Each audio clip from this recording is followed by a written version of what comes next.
Good morning, everyone.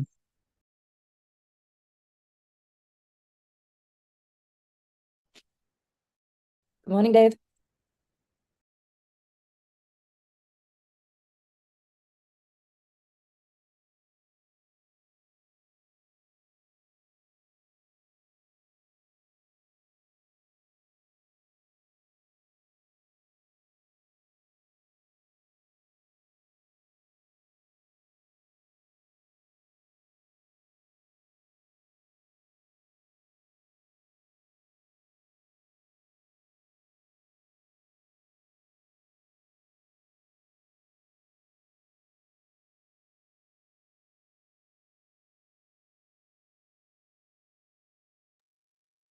Chileka, I'm just checking. I see on the agenda we're scheduled to start at 9:30.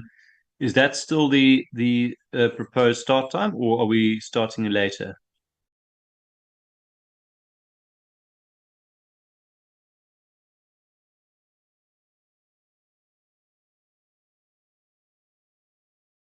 Good morning, colleagues. Morning. Good morning. Good morning, colleagues.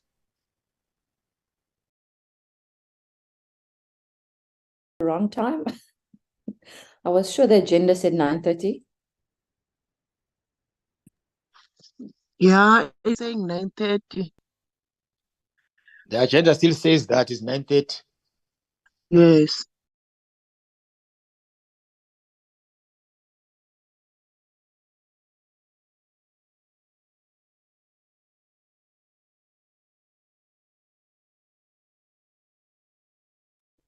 Ons moet net bietjie wag vir Chileka.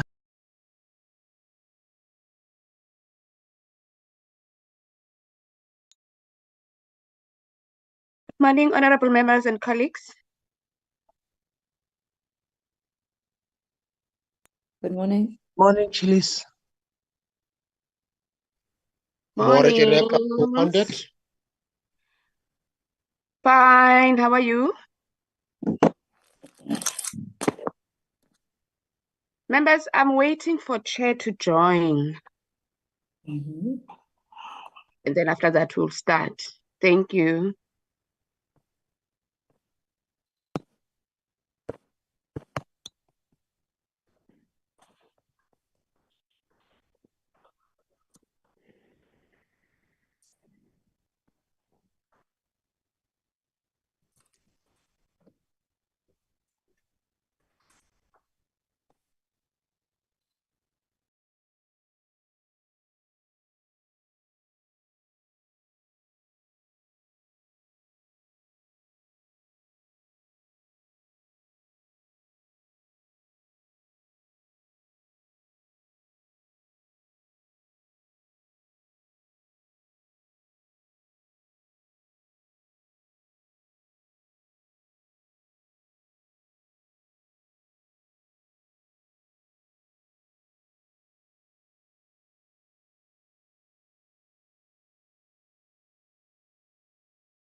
Good morning.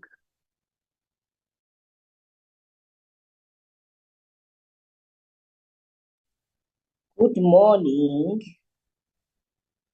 Morning. How are you, Tyleka? Good morning, Mr. Paulson. I'm good, and yourself? Very, very well, thank you. Good morning, everyone else. Is Honorable Modisi going to chair the meeting? Yes, Direct. Mr. Paulson. We spoke earlier this morning. I'm waiting for him to join.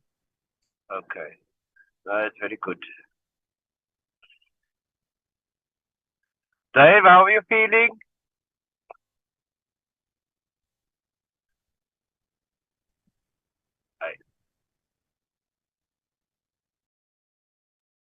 Mr. Paulson, are you still alive?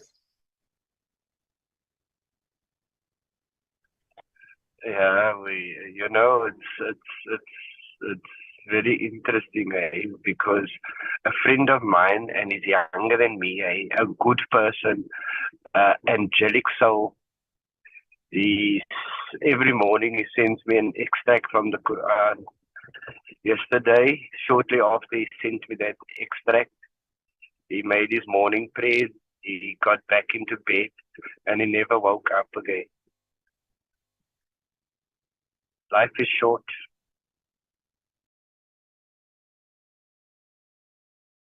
I'm sorry for that, Mr. Paulson. Hey, life is too short. Things are happening. Every time now and then you think, I think you must always try to have this thing, what you call it right now, a trust to other issues. But life is too short. Sorry about that. Terribly very sorry much. to hear that. Sorry, Paulson, for that. Yeah, life is short and yeah, one of those things that happens in life. Yep. Every soul will taste death.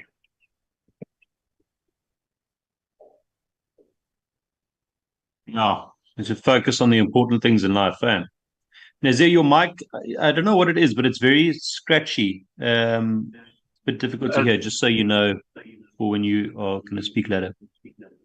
Okay. I'll should be home by then. I had to go drop kids at school and university. It's terrible. I'm an Uber.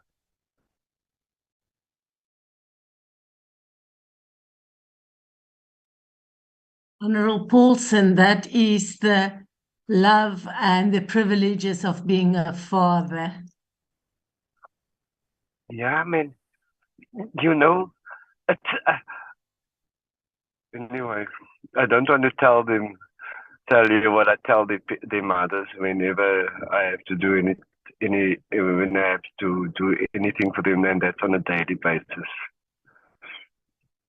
I always say, I told you to take your birth control. I see the problem I must sit with.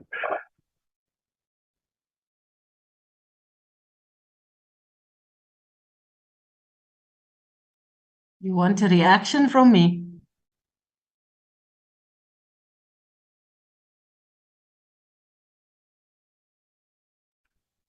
No.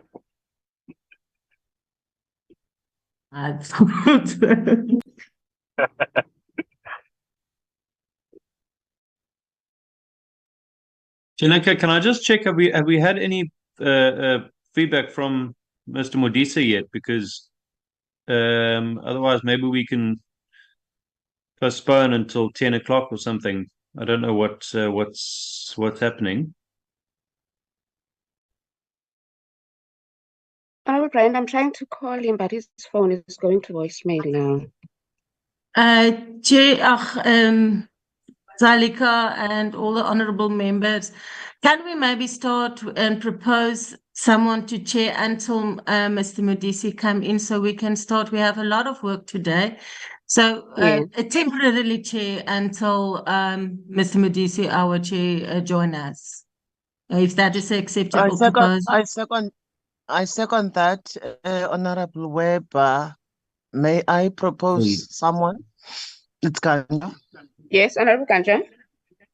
May I propose Honorable Mchunu to chair the meeting, temporarily chair the meeting up until Mr. Motis take over. I am on the road. I am. Oh, okay. He just joined the meeting now.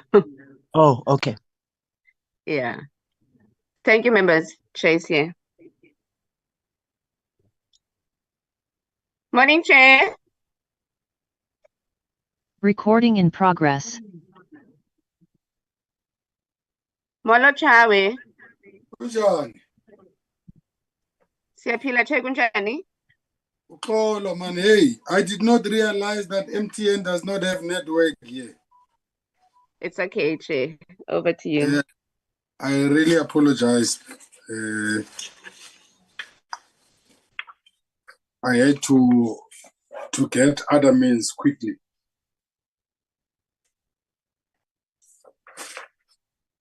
Are we ready? Good morning, honorable members.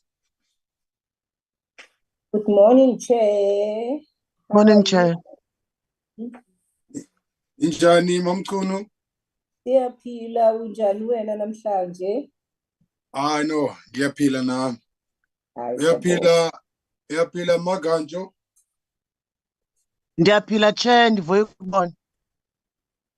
Eweke mamchap. Uyaphila Honorable Weber? Yebo, Chairperson, how are you feeling today? I'm much better than yesterday. Thank you for asking. Are you good? I'm very well, thank you, Chair. Wonderful.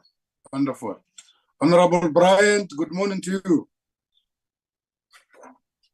Morning, Chairperson, and good to see you up and about again. Thank you very much. I'm back on my feet. Can we go back to France?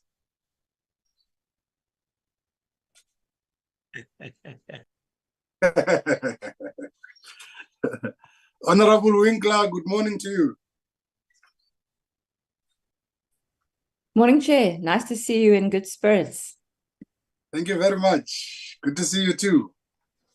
Honorable Paulsen, good morning. Good morning, Chair. I hope you're well. I noticed that you were absent for the vote on the impeachment of the public protector yesterday. It was a very comradely move, and history will record you kindly.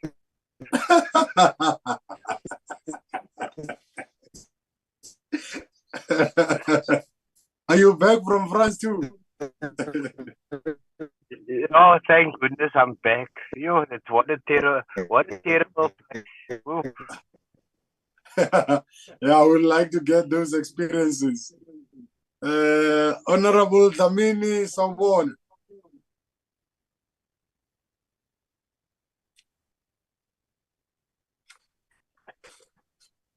He was present in that vote, so he should be here.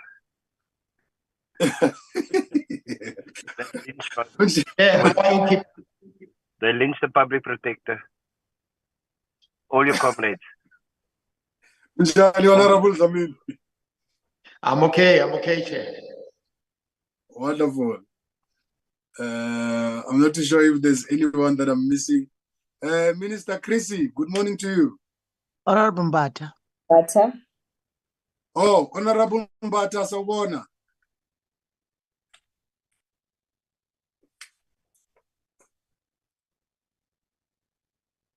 Sawubona, Honorable Mbata.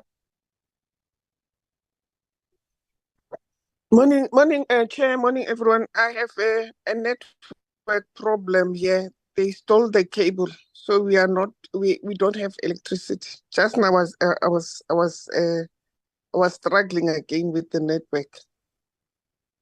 Oh, okay. You need prayers, Zoktandaze. Good morning, Minister Chrissy.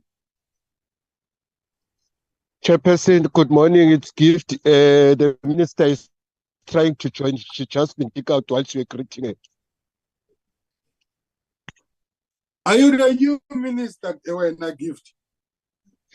No, Chair. The minister, like I'm saying, she was just kicked out while you were greeting her. I was just talking to her now, trying to join again. South Africa, yeah, things happen. No problem, Chairperson. Everything is fine. Deputy Minister, is the Deputy Minister here?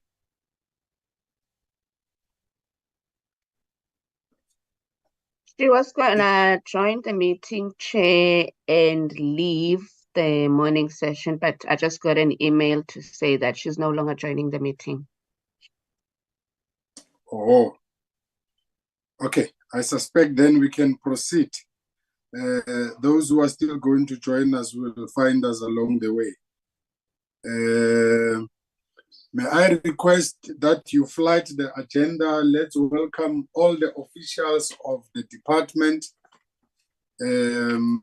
I thought I was going to give the minister an opportunity to tell us who is acting as she tries to connect. The information I have received is that Mrs. Mamukhala Museneke is acting DG. She is leading the delegation. Amongst members of the department is Mr. Kekana, the DDG of Climate Change and Air Quality Management, Mr. Ramaru, Mr. Witty, Advocate Galip, Mr. Sinene, Mr. Kobese, Ms. Maestri, Ms. Kobela, Mr. Mguni, Mr. Leontinis, Ms. Hani, Ms. Mbogoto. This is a repetition. I'm also told Inkosi Mabudu Tembe, the board chairperson of Ismangaliso, is here, together with Ms. Kamkile Mtambo, the CFO, who is also the acting chief executive officer of Ismangaliso, and Ms. Lungile Ntuli, the manager strategic support. I'm also told Ms. Bendeman is here, Ms. Mashala is here, Dr. Mkize is here, Ms. Notata is here, Ms. Middleton, Dr. Naidu, Mr. Nkosi, Mr. Madula, Ms. Moronga, Ms. Jazz, Ms. Roy Fontaine. Yeah, that is the delegation that I have from the side of the department. I wish to take this opportunity to welcome all of you. Has the minister connected yet? Yes, I see. Good morning, Minister Chrissy. Good morning, Chairperson, and my humble apologies. I'm not sure what exactly happened, but I lost connectivity for a while. Chair, let me welcome the fact that you are released from hospital, and let me also wish you that you continue with your journey of recovery. Let me also extend my condolences to Honorable Paulson for the loss of his friend, and also just to greet all other honorable members as well as officials from our department. Chair, as you know, our Director General is on sick leave, and Ms. Musekeni is the acting Director General at this point in time. Thank you. Thank you very much, Minister. Thank you also for the well wishes. Condolences, Honorable Paulson. I was not aware, perhaps as a committee, we should also express our sincerest condolences to the loss of our colleague, Honorable Buthelezi, umntana kaphinda ingene. We wish all the members of the IFP and South Africans well as they embark in a journey to bury him this week. Honorable members, with that being said, can I check, Chilega, if there are apologies?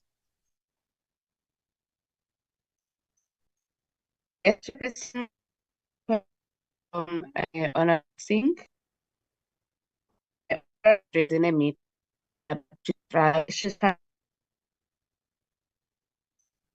then Honorable Secus, yeah, so that's all. Apologies. I'm not too sure if it's only me, but you got cut somewhere. I only heard the apology of Honorable Singh and that of Honorable Soju. Check. Yeah.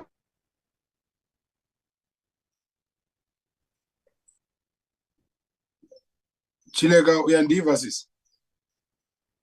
Yes, I can. You can hear me. Okay, that's fine. Let's move on. We will record Chair. them. Chair. Yes, Ms. Gancho. Yes, it's Kancho.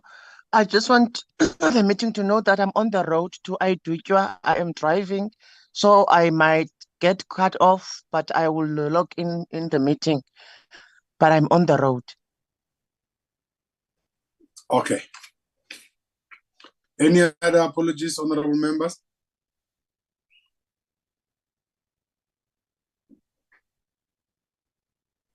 Okay. It's honorable, but I did mention that we have a cable theft, so the connectivity is very bad this side.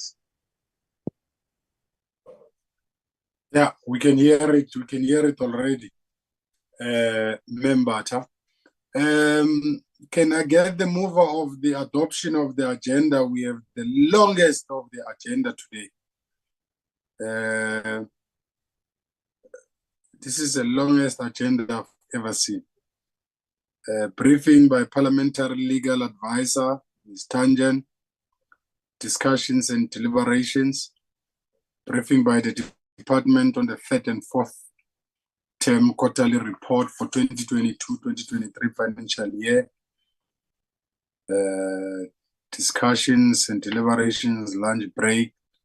That's the longest break also from 1 to 6. We'll eat 3 times as we attend the plenary. Consideration and adoption of the motion of desirability. Consideration of the climate change bill clause by clause. Item 6 is Mangaliso third and fourth term quarterly report. Deliberations and then adjournment.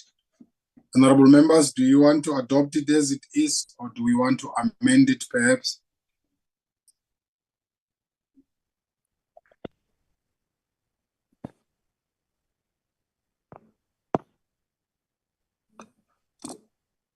Honorable Mtsunu. Thank you, Chairperson. And greetings to honorable members, greetings to Minister and all the officials that are present in the meeting.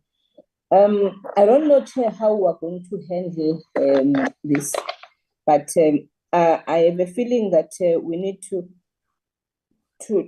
if we deal with the departmental briefing, I mean the third and fourth term quarterly reports, and we also have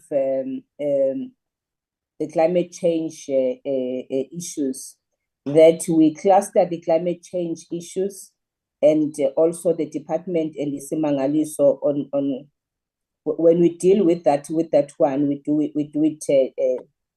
one after another, and then we're done with it. Then we know that maybe when we come back in the evening, we then come for the climate change one and deliberate it on it, because I think that one is much more urgent. But I think that's my view. Or else we start with the climate change, we finish it, then we come back for the departmental issues, which are procedural issues that we must deliberate on. But the climate change, it needs to be a priority for me, Chair, because it's one issue that we need to finalize soon. Okay. Honorable members, there is a proposal from Honorable Mtsunu that we cluster the issues of climate change, deal with them once and finish them, and then put aside issues of the department together with Ismangaliso, deal with them once and for all. Honorable Brian. Thanks, Chairperson. Chair, I tend to agree with Honorable Mkhunu. My concern, was also more so in terms of session 2.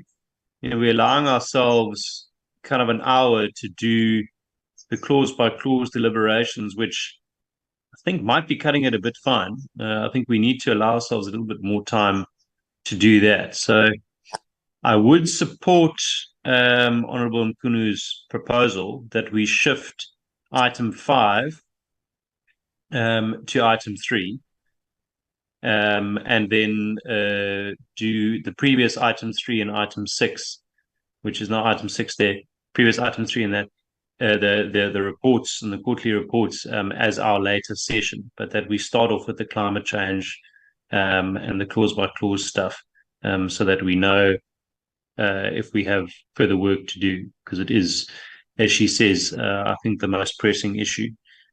Thanks. Thank you, Honorable Bryant. Okay.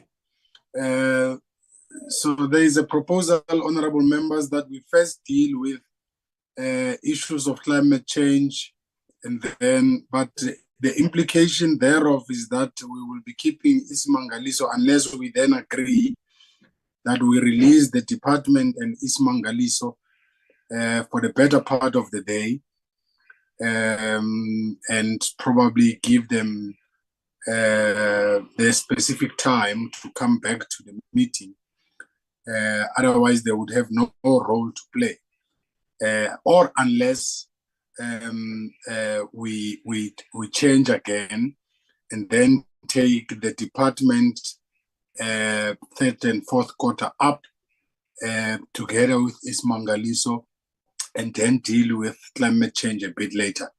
I will leave that to the department, but as per Honorable Mkunu and Bryant, I suspect that you want to first deal with climate change, and the minister switches on the video. Minister? Chairperson, I was going to suggest that I will remain with you, and the team that's dealing with the bill will remain with you. Let's allow other officials to get on with their work, and they can return to the evening session. And of course, if we do run very late, we can do the 2 presentations, and if we run very late, then we can also take written responses to questions. But I would agree with the honourable members. The climate bill is very urgent, because it's supposing that we are able to agree on it, it still has to go to the NCOP. So I would support honourable members, and we will, the department will join again at 6 or whatever time we finish the House. I will also be online in the House, so I'll be able to advise colleagues when to join. Thank you. Thank you very much, Minister. Okay, I think there is consensus, there is an agreement. This is how we'll follow the agenda now. We'll deal with we'll get the presentation from Ms. Tangen, and then we'll take deliberations. From there, we will go to the plenary.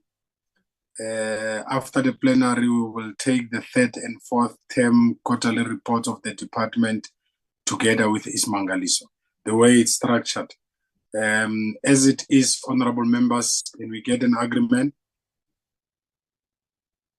Agreed, Chair. Thank you very much, Honorable Gancho. Ms. Tangen, without waste of time, are you ready for us? Good morning, Chairperson, and good morning to all the members. Good morning, Minister, and to everybody on the platform. We are ready, Chairperson. I would like to begin today's session just by indicating that after our last meeting, the department, together with the State Law Advisor and myself, met to discuss the concerns and the proposals raised at the last committee meeting, with a view to incorporating the proposed amendments into the A list, which we have done. The State Law Advisor has tendered his apologies. He's double booked in another committee meeting. And so what I think I will do this morning is I just want to recap the committee's concerns raised at the last meeting, and then I will run through the amended A list. If you're in agreement with that, I can proceed.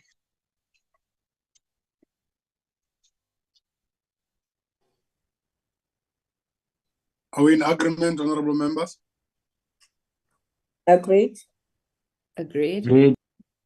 Thank you. So at the Great. last meet, thank you. At the last meeting, the Portfolio Committee sought clarity on the proposed definition of the term National Greenhouse Gas Emissions Profile. The concern was that the proposed definition was said to exclude other major emitters, such as the mining industry. And what we sought to do is to amend the definition to read National Greenhouse Gas Emissions Profile means the latest trends in national greenhouse gas emission totals with and without sinks. And this is to ensure that the definition is all-encompassing and does not highlight one industry to the exclusion of other industries. The second concern that we noted was about the large number of commissioners that formed part of the PCC. We then proposed that the number of commissioners be reduced from 30 to 25, and I will go through clause 10.4 when I go through the A list that talks about the number of commissioners, but we've proposed that we reduce that number from 30 to 25. The third concern that the Portfolio Committee raised was about the possible conflict of interests, about if ministers who were also members of Parliament were part of the PCC. So what we've done is we've proposed that ministers should not be commissioners, but could be invited from time to time to the PCC. And we've proposed the wording that I will go through in detail when we look at clause 10.5.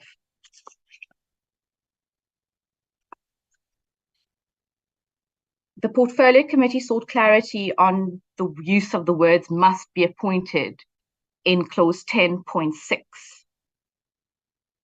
And it also was concerned about the fact that the bill appears to be silent on the process for removal of commissioners.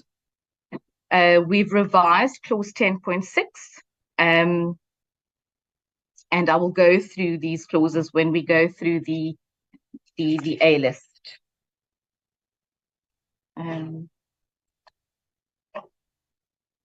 Another concern was about the proposal that the president, as the chairperson of the PCC, will be required to report to the minister.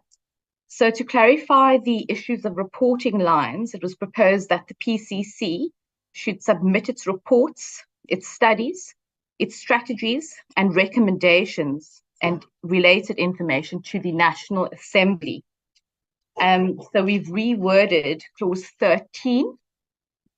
I will go through this in detail when we get to clause 13 on the exact change of the wording.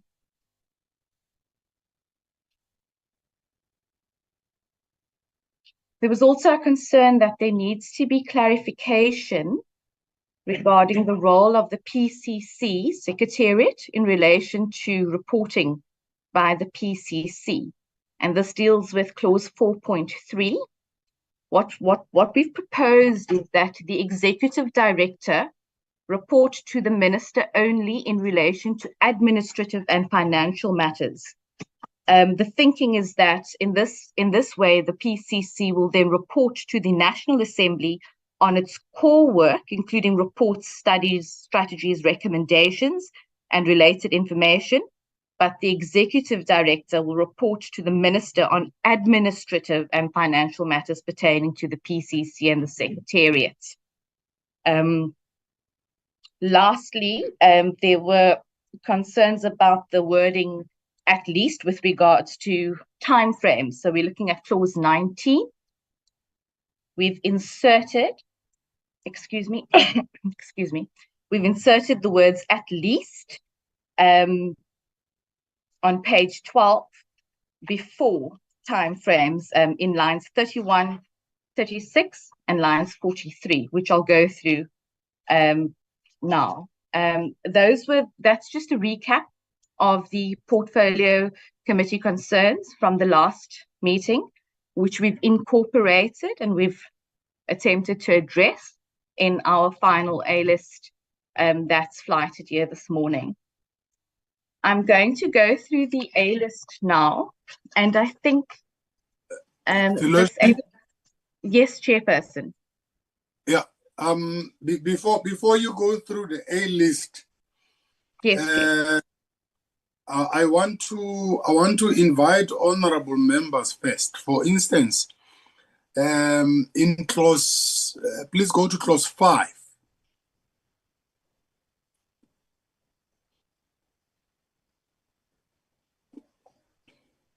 Clause 5. You said something about ministers not being members. I think we said members of parliament. We were not saying ministers. Remember, a minister can be a member of parliament. I mean, there is where, yeah. No, this is clause 5.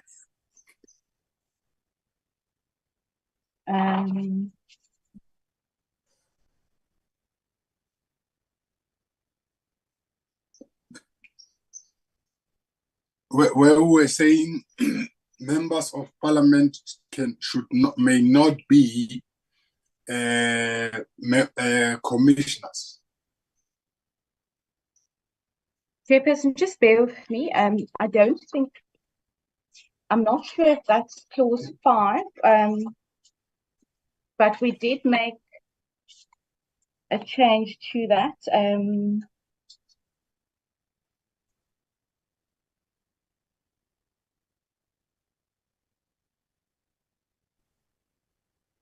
Chair, it's Prissy here. May I speak?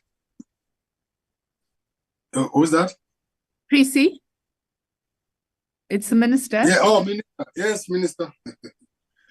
Chairperson, I think that the version that we saw, the recommendation was that ministers would not serve as climate commissioners, but that there would be an obligation on the commission to invite ministers to meetings where matters pertaining to their portfolios were being discussed. I think that we were happy with that situation, because I don't think one would want to discriminate the unintended consequence of not. Obviously, the majority of ministers are also members of parliament, so they would be excluded by virtue of being members of parliament. However, as an example, the current Minister of Electricity is not a member of parliament. Now, I don't think one would want to have a different dispensation for him from the dispensation you would have with regard to other ministers. So we accepted that ministers in a sense would be ex officio. So they could come to meetings and input on meetings that pertain to their portfolios, but they wouldn't be full members. I think we, as the department, we considered that matter and we found it to be acceptable. I think when we had originally discussed with yourselves, what we'd said is it's useful to have ministers in those discussions. But we would be happy in a situation where we can be in the discussions. We don't have to be commissioners. I think we understand the motivation of the portfolio committee for wanting to have the actual commissioners to be representatives of various sectors of civil society, and we think that's acceptable. Thank you. Okay. Thank you very much, Minister. There's actually a point I was actually driving at here, which I think was the essence of the resolution of the committee, and I would request the indulgence of members of the committee. Perhaps I might still be fresh from some pathogen and some many injections. The essence here was that we want to drive towards establishing a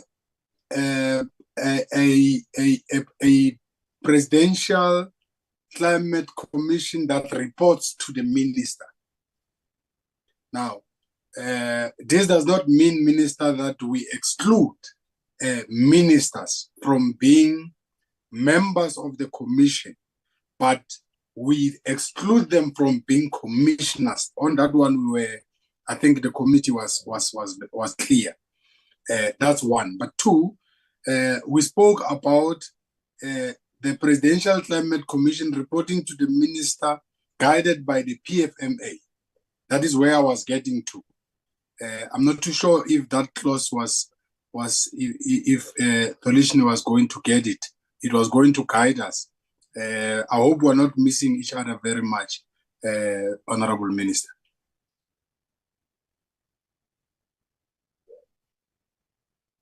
Okay, perhaps it will be think much. we're still together, Chair. It says, I'm not sure you are correct, Chair. It says it is on the A list. It's not clause 5 in the bill, but in the A list, it's point 5. It says ministers whose portfolios are affected by the work of the Presidential Commission must be invited to attend meetings of the Commission. And later on, there is that accountability requirement. So I think we are together. We are with you, Chair. We are in agreement. Okay, perhaps it will be much clearer when we go clause by clause. Tolishini, if you are not getting it, it's fine. If we are in agreement, then there's peace. Let's proceed. Sorry, Chairperson. We are all. Sorry, Chair, myself and Honourable Mkhunu have had our hands up for about 5 minutes. I'm just wondering, are we going to take hands now? Or? Yeah, Chair, Honourable Bryant, you would understand. You know Pathodin. It's that injection. I apologize. Let's take you, Honourable Bryant, and then take Honourable Mkhunu. I apologize. I did not check the hands. No problem at all. I also apologize. For some reason, my video is not working, so I'm not able to turn that on. But just very quickly, I think I'm covered in terms of the question with the ministers, and Ms. Gangan did say that ministers, to be invited from time to time. I see it's been mentioned that ministers must be invited, so I assume that's now more specifically, centered around ensuring that those ministers are invited. But there's another question which has been raised, and I raised it myself, and I know it was raised by other members as well previously, and it does require clarification. The PCC is an entity. The relevant minister is the minister for DFFE, at present, at least. Therefore, this entity should fall under the DFFE as one of our entities. And that still hasn't been clarified and confirmed, that the PCC is effectively an entity of the DFFE. And I think it's important for us to clarify that one way or the other. So is Ms. Gangan able to give us some feedback in terms of that? Okay. Ms. Gangan, I hope you have noted that. Is the PCC going to be incorporated into the DFFE as an entity? Honorable Mkunu? Thank you, Chair. Mine is was there on the MPs as part of that they are prohibited from being commissioners. I saw something there that was talking also to the issue of to the legislatures, the MPLs. That I think we need to agree that the MPLs are also part of the legislature at a provincial level, so they have to be excluded also there, unless the legal advice says the other way around. Now, my question then goes to the issue of the count. There's somewhere there is a clause that was talking about the committees. I can't remember it very well, but at a council level, what happens to the councillors, to the mayors who are supposed to be participating in those particular committees? I think they were at a district level, and when I remember very well, they were also talking about them at that level of the local mayors, of the local municipalities. If that is going to go up to that level in terms of not allowing the politicians who are members of parliament, legislatures, going down to the council. If I can get that clarity, Chair, and I think I'm covered with the response from the minister, and it clarifies what I also wanted to check. Thank you. Okay, Sabonga, Honorable Mkunu, Honorable Weber. Good morning, everyone. Chairperson, I would like to support Honorable Bryant in his comment. I think it's important that we do clarify and make that line very clear. The reason from my side, and you can correct me if I'm wrong, is it then has to do with the reporting, because I feel that we're standing with the one leg on the left side and the other one on the right side of the line, and there needs to be one accountability and going down. So although we have the Presidential Climate Commission, we do need the reporting line. And I noticed this morning the lady said that we're going, sorry, ma'am, that the reporting will go to Parliament. I personally, and this is my view, and I think we need to revisit it, is if it is clarified that Minister Creasy or the Minister of DFFE is the responsible person, this is DFFE's mandate, then the reporting should also first go to her before it goes to Parliament. Thank you very much. Okay. Well, I thought when she said it reports to the National Assembly, it meant through the department via the portfolio committee. I think that is the protocol, the reporting lines. But we'll invite Ms. Gangen. Minister?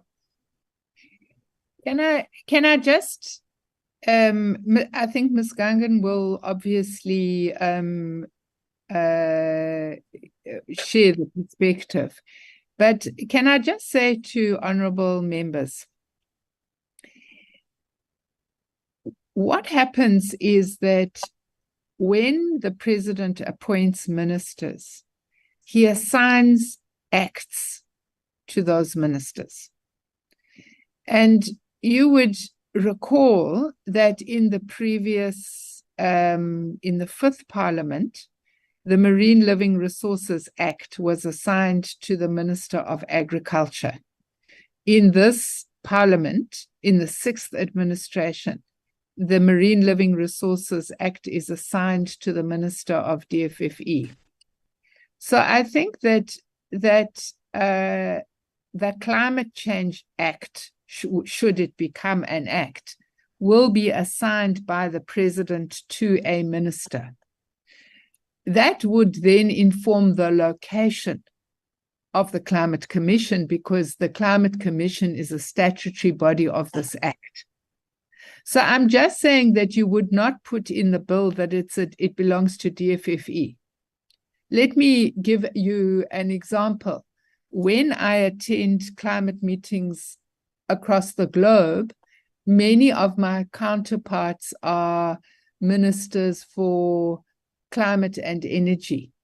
When I go to conservation, many of my counterparts are ministers of conservation and natural resource management.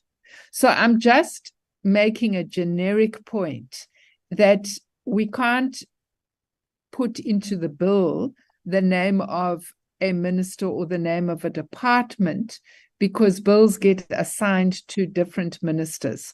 The important point is that this entity would account to the minister who is assigned responsibility for this Act once it is passed by Parliament. So I think that I'm sure our law advisor would be able to further elaborate on this point. But I'm just saying to honourable ministers, to honourable members of Parliament, it's not normal in legislation to put the name of the minister, because if the assignment of functions changes at cabinet level, it means you've got to amend the Act, which would be very clumsy. Thank you. Okay. Well, perhaps Ms. Gangan will come and clarify some of these concerns. Honorable Brian? Chair, I take the point of the minister, and I fully understand what she's saying. I think the important thing is confirming that it will fall within a department and therefore will fall under a minister. And by virtue of that, it means that the PCC will then have to report to one of those portfolio committees, whichever one it is assigned to, in the same way that entities such as Sandparks and the South African Weather Service and the others do. And the reason that it's important for us to address this and to bring it out, and I'm not suggesting that we have to name a minister or put a specific department in the bill, but what I'm trying to get at is that this is one of the concerns that was raised consistently, is that the PCC shouldn't be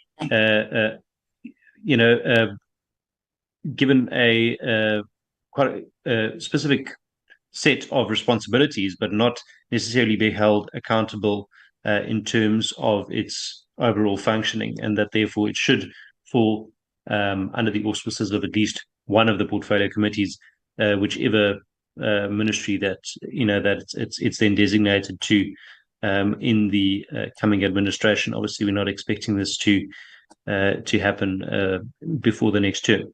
But I think that's the most important issue, is that we have confirmation that it is an entity now, and it will fall under one of the departments, and therefore will be accountable to that portfolio committee in the same way that other entities are, and as it should be. Thanks.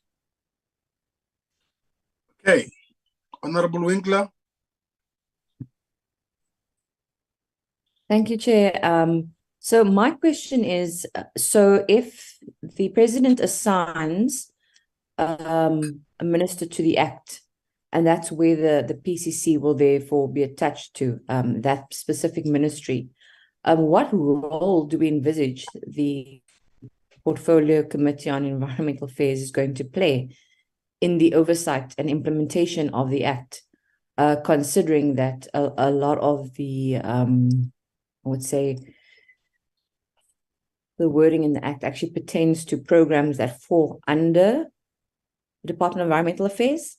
And of course, if this Act is then attached to one ministry, for example, and yet it is a whole of government approach that is required to ensure successful implementation of this Act, how do we envisage that actually working? Should it not be instead that this Act is attached to a minister, but in terms of its reporting and oversight would require a body that is representative of all the departments, for example, that are responsible for implementing various pieces of the Act. For example, that I think it was the Steering Committee on Climate Change, something to that effect, a body where all portfolios and ministries are represented to ensure that they can exercise that effective oversight. Because otherwise, I don't see how this is going to be, how oversight is going to take place. Thank you. Okay. May I request, honorable members, that we invite the Loshni to clarify some of the aspects that we have spoken to, because they arise from the concerns that arose from last week's meeting. That is why she started there before she goes to close arrangements of the bill. But given this clarity that has been provided now from all of us, Ms. Gangen, can I invite you so that we don't put the horse before the wagon, or the wagon for the horse, either way. Thank you, Chairperson. Chairperson, the main concern and the concern of Honourable Bryant, and then follow-on concerns are all centered around where is this going to fall under, and is there going to be accountability? I think the Minister has adequately answered that in practice, it's not a legal question. In practice, how it works is that it will fall under a department, which will fall under a committee, and there will be accountability. Of course, it's difficult for me to say once this act is enacted where it's going to fall. But if one were to just think logically,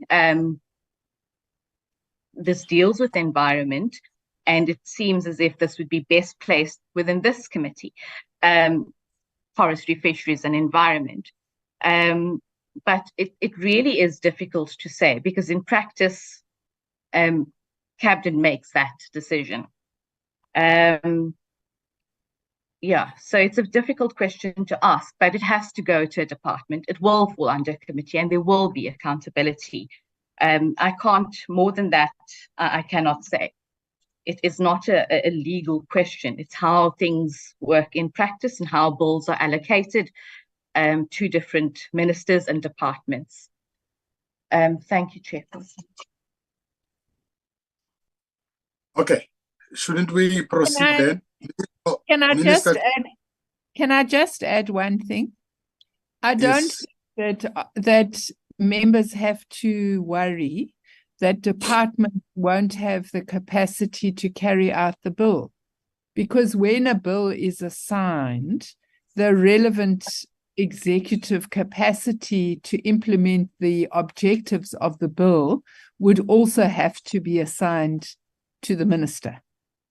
So you can't have a situation where the climate branch that is essentially responsible for implementing this bill gets assigned to one minister, and the bill and the entity get assigned to another minister. That can't happen. When the bill is assigned, what it means is all of the capacity to carry out the bill is given to that minister.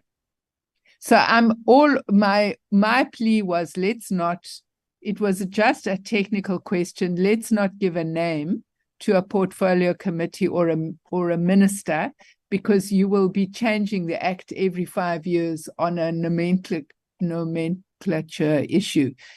That was my only point. But we are all agreed that there would need to be an entity, and that entity would have to report to Parliament and to the relevant portfolio committee. There's no dispute about that, and the bill allows for that. Thank you. Honourable Bryant.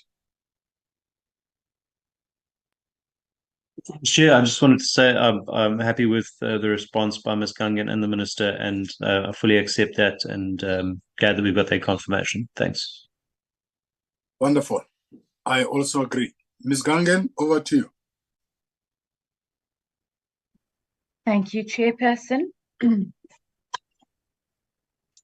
Chairperson, I wonder, the A-list has been flighted and it has been circulated to members before today. And I wonder whether it would just be easier if I were to highlight the amendments for members as opposed to going through the entire A-list again. I'll be guided by you, Chair, and I'm in your hands in this regard. My view is that we should deal with the highlights because there must be a session where we go clause by clause, line by line of the bill. But let me also leave it to honorable members for review. Honorable Weber. Yeah, I don't have a problem with the highlights, but I think we do have some questions on some of the clauses that might not have been highlighted as per se. So it doesn't matter which way we go before, or if we ask all our relevant questions before, or we start with the honourable and we just go by the highlights and then afterwards ask all our questions related to some of the clauses. Thank you. Okay, can we then direct that Ms. Gangen, you should deal with the highlights and perhaps all the issues that honorable members have questions on, you are going to respond to them whilst you're dealing with the highlights. Shouldn't that be the case, honorable members will still be given an opportunity to ask questions if we have not dealt with their concerns on the highlights.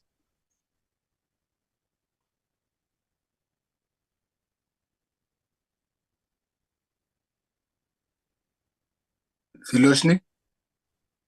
Chair, thank you, Chair. Okay, so on page 2 of the A-list, number 1,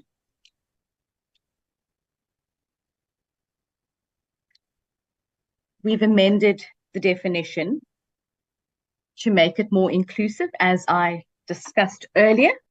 And so the amendment, amended definition now reads, national greenhouse gas emissions profile means the latest trends in national greenhouse gas emission totals with and without sinks. The next amendment that we've made based on concerns raised at the last meeting is on page 3. Clause 4, number 1. I'm going to read the entire clause because we've changed that. So on page 8, after line 8 of the bill, we've added the following subsections.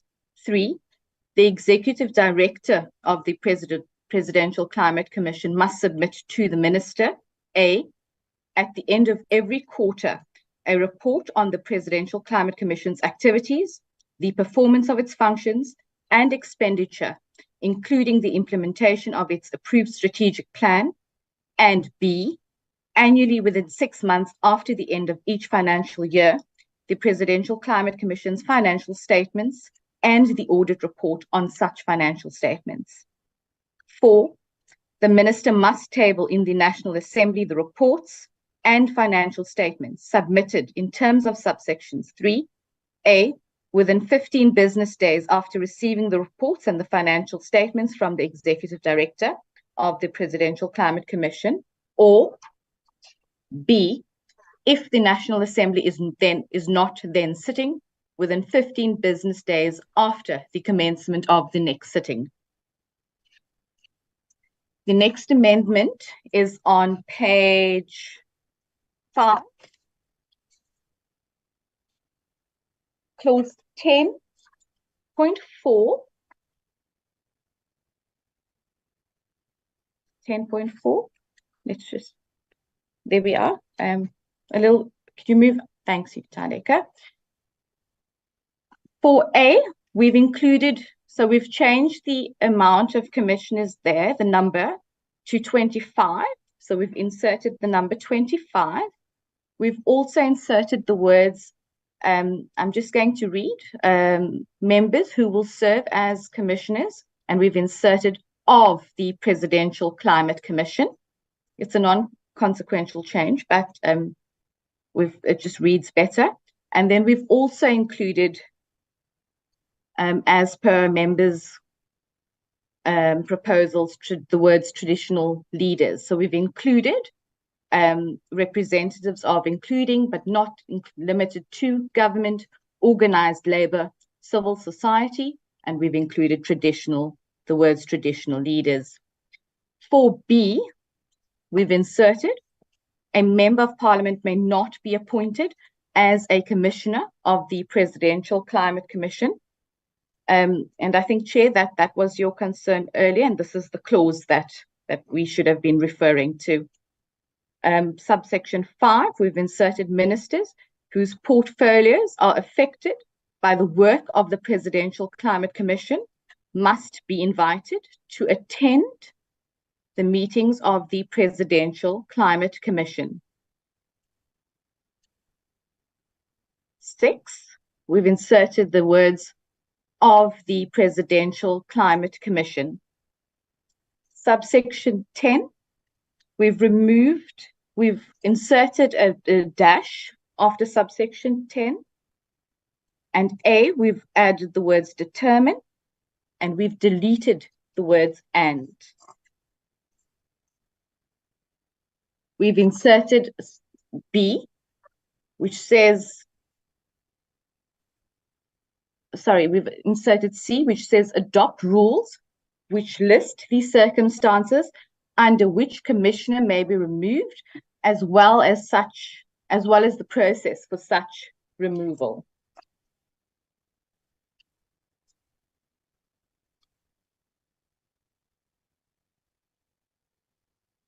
The next amendment is clause 13. Just delete the quotes there. You've got a quote at the end of that, which punctuation mark. Punctuation. Thank you.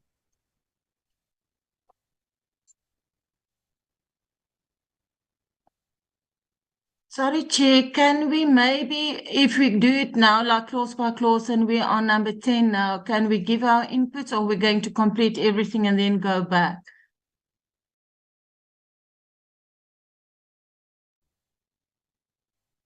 Whichever one works, Honorable Weber. I think let's engage as she presents. Are you comfortable with that, Ms. Gangen? Chair, I'm in your hands. Okay. Honorable Weber.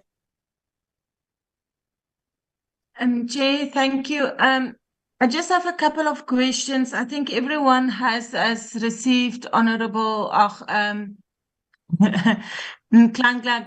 can't, sorry, my apologies, I cannot pronounce your surname.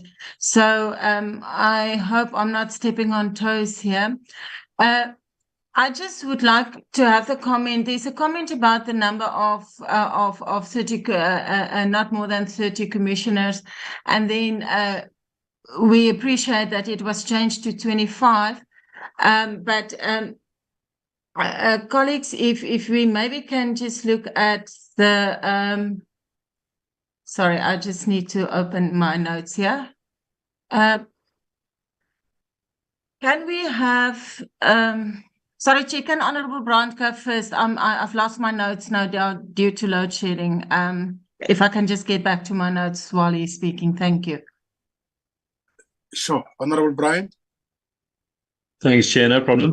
Can I just ask Ms. Gangan or Chilek, I don't know who's controlling the machine, just to go back to that section where we're talking about reducing it from 30 to 25. If we can just scroll back there. Okay, great. So my only concern with this, and I think it's all fine and well. I've just got two proposals that I just want to make. The one is, it says the president must appoint more than 25 members who will serve as commissioners, presidential, comprising representatives of, including but not limited to. So my only suggestion would be that we put something in there to suggest that comprising an equitable representation of government organized labor, because I think we could also run the risk perhaps of the commission being dominated by one particular sector. So I would just like to see if we can potentially factor in the term or the word equitable in terms of that representation. I think it's vague enough for, to at least be interpreted by the commission to suit the specific needs, but just to ensure that we don't have, for instance, 20 members of organized labor and one each from the others, for instance. So I think just ensuring that the term equitable is factored in there. And then the other one is where the other one is, can I just quickly do the other point, Okay. Minister? And then just the other one is just quickly on point B,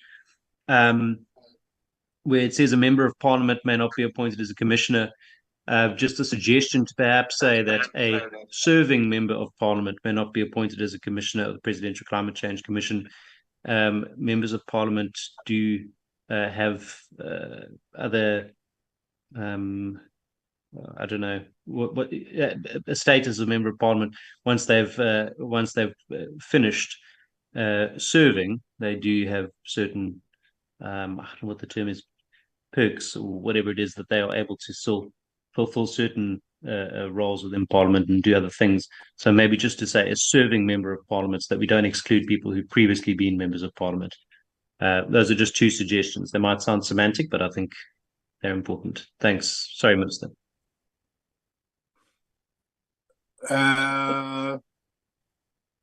Philosophers, did you get that?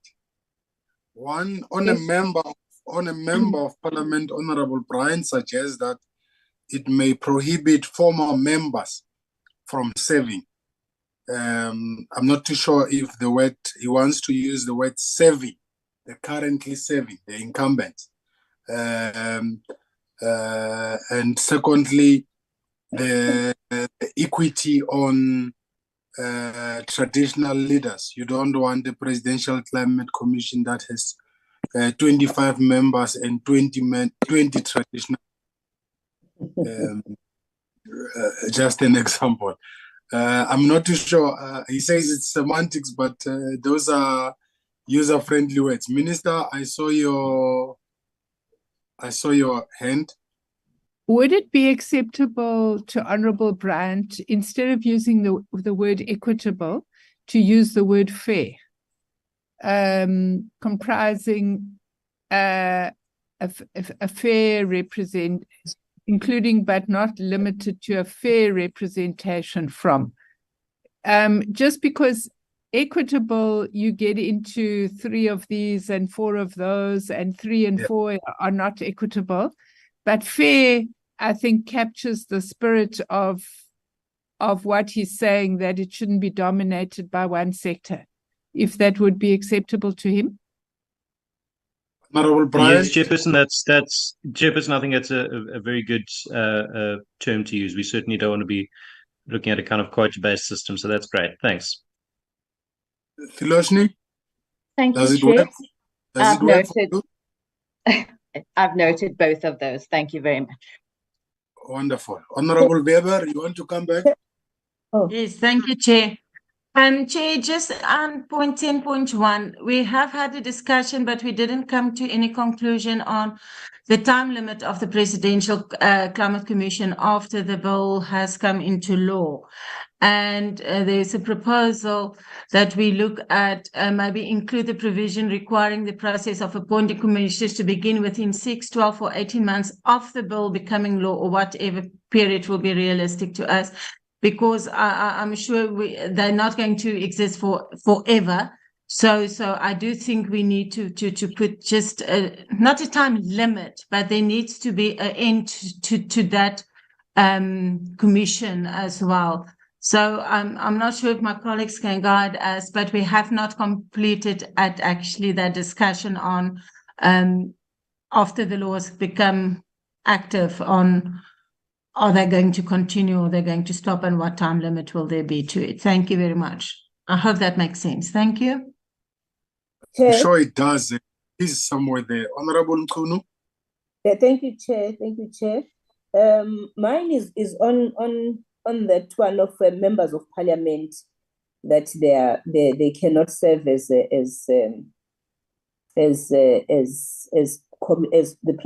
cannot serve as commissioners. That we also include the legislatures, or we just say the public servants, including the MPLs, the councillors, so that we know that all those that are serving at that level cannot get into the commission. That's my part, my contribution on that one. But also, Chair, coming to what Honorable Viepe is saying on the duration, I think the duration after the bill has been passed to a law, we give at least 12 months for the current one, because I remember that the proposal in the bill was saying the Presidential Climate Commission will take 5 years, if I'm not mistaken. But I remember something like that was written as we were doing the public hearings, that it should take at least a period of 5 years. Then we endorsed that period, but after the bill has been passed and signed by the president, we allow for the current one to finish the term, maybe 12 months, and then whilst we restart the process again, whilst the process of appointing the commissioners is being processed. Thank you. Minister Chrissy. Chairperson, I think that all bills would have a provision for the minister to make regulations with regard to the transitional provisions. My suggestion is that issues such as this belong in the transitional regulations rather than in the law itself, because there would have to be, there's a whole range of transitional provisions, and one would not normally put those into the primary legislation, but it does require regulatory effect so that it happens. Let's allow that to be in the regulations. And just, colleagues, the one consideration, I mean, we can say a member of parliament and a member of a provincial legislature may not be appointed. I would want to make a plea with you not to put councillors in there. At the moment, we have SALGA represented. My view is that it's very useful. Climate change is it's a worldwide phenomena, but the way it impacts is related to geographic locality. So I would want to suggest that we don't rule out the possibility of SALGA representation on the commission, because I think it helps to ground the commission. And in the very nature of these things, you wouldn't want an official from SALGA. So my suggestion is, let's not include councillors. Let's just say members of parliament and members of provincial legislatures, so that we can have some degree of flexibility at subnational level that may be very important for grounding the commission. Thank you. Are you lobbied, Honorable Mkunu? No, I'm fine. I'm fine, Chairperson. If we use SALGA, I think it's for me it will work well. Okay. Philoxeni, then it means we just include members of the provincial legislature on subsection B. Thank you, Chair. I've got that noted. Okay, let's proceed then.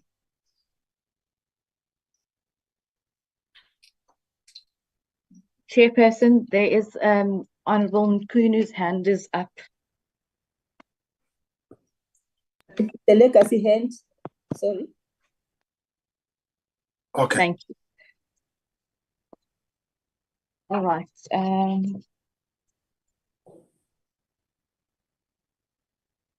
Okay, clause 13, page 10.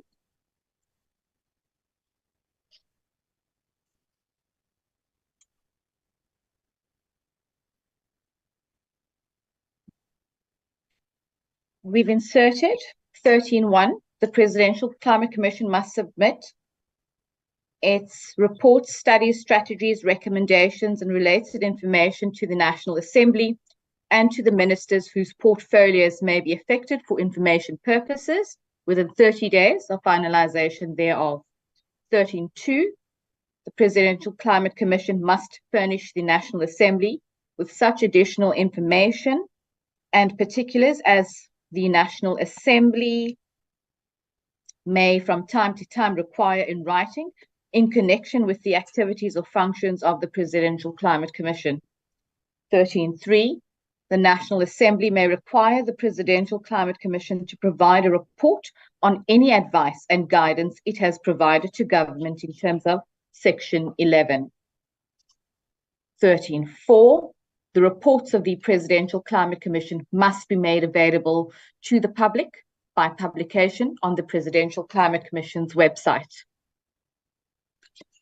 Moving on to Take the quote out. Sorry, could you please repeat that? Sorry, Ms. Gangan, I see that probably because you've done cut and paste. Throughout the bill, we have quotation marks and double full stops. If we can request that you clean that up, it would be most unfortunate if in due course we find that these things in quotations become a matter of legal contestation. Minister Creasy, I will get the state law advisor to draft, to correct these in terms of the drafting conventions as soon as we're done with this meeting. Thank you.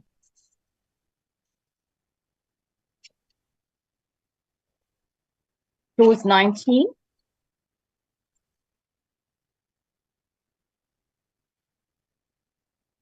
Number 3. On page 12, in line 13, before within, to insert the words at least. Number 4, on page 12, in line 36, before every, to insert the words at least. Number 5, on page 12, in line 43, before the words within, to insert must at least. Those are the amendments that we've made pursuant to the proposals in the last committee meeting, Chairperson. Thank you. Okay. Honorable Weber. Yes, Honorable Chair.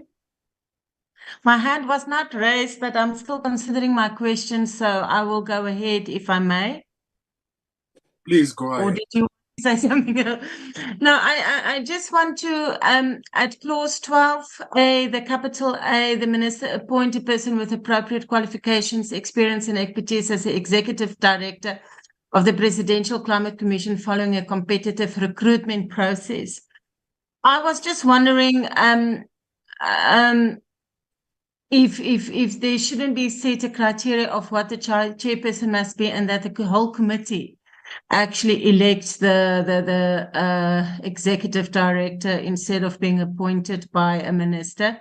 I don't have a major concern with this, but maybe that might be more fair. And then just my last question, I can't find it here in this there, but we are 100% sure that there's only one secretariat. And will that be the one appointed by the Parliament, by the Presidential Commission, or will that be the allocated department under which they will fall, use their secretariat? I just want to have clarity on that one question. Thank you, Chair. That's all from my side. Minister Chrissy. I think we must agree that the CEO of the Commission must be appointed, and obviously the Public Service Commission has criteria for CEOs of entities in terms of qualifications and so on. But with regard to the deputy chair, I think given the fact that the president is the chair, I think that the president should be entitled to appoint a deputy chair. I think that when you have a new commission, commissioners don't necessarily know each other. So on what basis would they be electing a chair? I think that the president should be afforded the opportunity to appoint the deputy chair so that we can ensure that there is delegation to a person that the president would have confidence in. And I think we've already spoken at some length about why it's useful to have the president chairing this commission in terms of its ability to be taken seriously. Thank you, Chair. At least we create factions in the commission. You just ran short of saying that, Minister. Honorable Weber. Sorry, Chair, I understand 100% what the Minister says. I just need clarity then on the appointment of the Executive Director. The President is the Chair and he will appoint the Deputy Chair. Is that the Executive Director or is that totally someone else? And then my question is, just to answer the Minister, what I thought is if there's a criteria which is prescribed, then they can elect the Executive Director. But like I say, it's not a major train smash for me. I just thought of if there is a criteria, then they can all elect for it. But my question was on the Executive Director, not on the Chair and the Deputy Chair. But the Minister makes sense. Thank you very much. Honorable Mtuno. Thank you, Chair. Mine is on clause 32, where it talks about the fines that are when a person has breached the law in terms of these emissions. It says in the last one, the last paragraph, in both instances to both such fine and such imprisonment, that this is it leaves what is it? Does it mean that you can either get both or you get one of them if you are imprisoned? Clause 32. I just need some clarity there, whether it's maybe it's the way the legal language, one does not understand the legal language, but you see, yeah. When you after, I think it's clause number 2, he convicted 5 million, and when you go down, it says, and in both instances to both such fines and such imprisonment. Where I just need that. Is it talking about them when as that 10 million and that 10 years? Or yeah, just that clarity. I don't know if Ms. Gange. My apologies, Chairperson. Honourable Kunu, could I please ask you to repeat your concern? I didn't. I was trying to follow what you were saying, but I was not entirely sure what the difficulty is with 32.2. If you wouldn't mind, please, I'd appreciate it very much.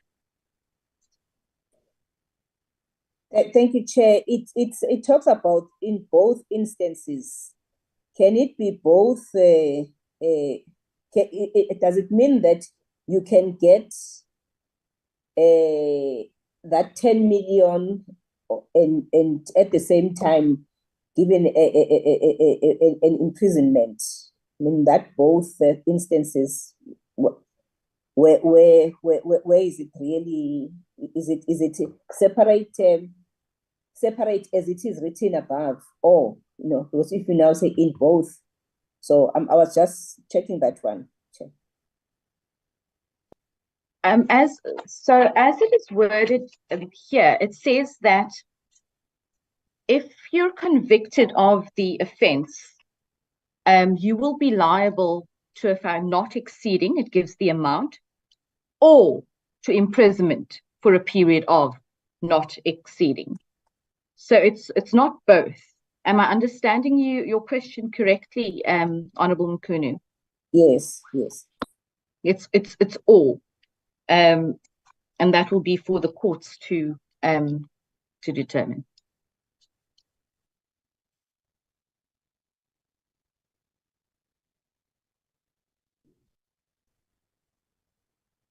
Honourable Mkhunu, your hand is still up. Do you have another question for me? A person convicted of an offence in terms of subsection 1 is liable to a fine not exceeding 5 million or an imprisonment. So you either pay 5 million or you go to prison for a period not exceeding 5 years. And in the second case of conviction, it will be 10 million or 10 years.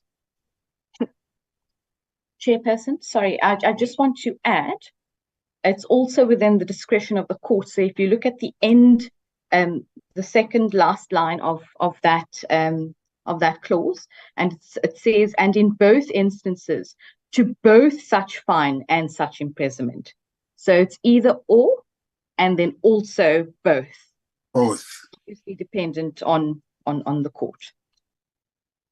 Yeah, so it depends on the magnitude of the offense you would have committed will be determined by the court.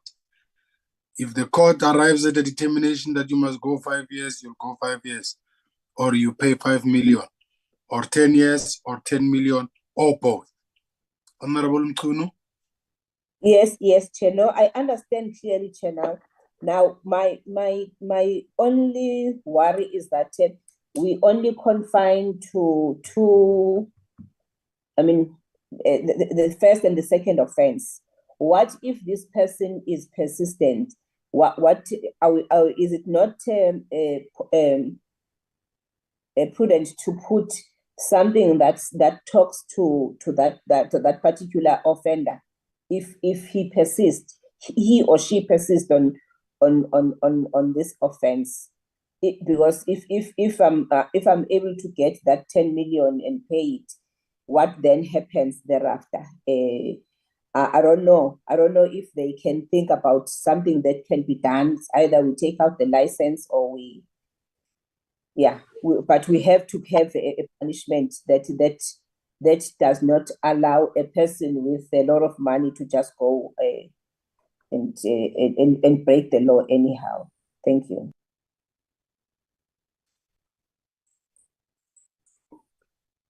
Also, let's say Sulile that person would be a hot cop. Minister Chrissy? I think that's why the 10 years imprisonment is there, so that we can deal with repeat offenders.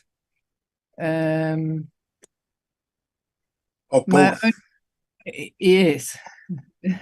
So I don't think, I think we've got enough to deal with repeat offenders here. 10 years imprisonment is pretty stiff. Yeah, if you go for 10 years, by the time you come back, would have repealed this act. Honorable Winkler? Thank you, Chair. I just wanted to ask, is there provision made to hold directors of companies or CEOs directly accountable? Because we know that there are legal loopholes. If there are compliance issues, companies declare bankruptcy, or they're a legal entity that can't be charged, for example. And then can we not attach those penalties to individuals? I know that was a comment or submission made by quite a few stakeholders in terms of compliance and enforcement and penalties. Thank you. Ms. Gangen?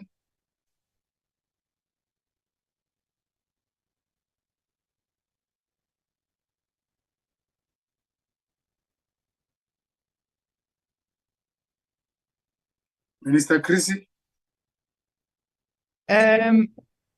Chair, let's now not get into the separation of powers.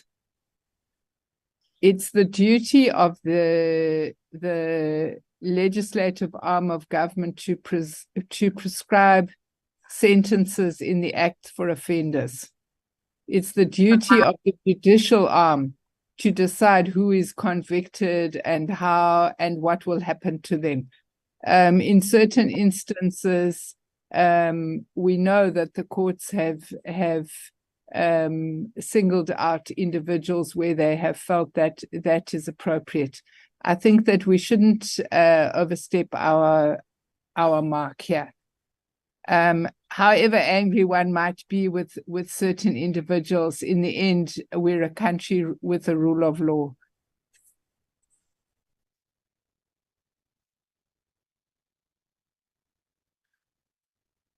Ms. Gangen, were you done?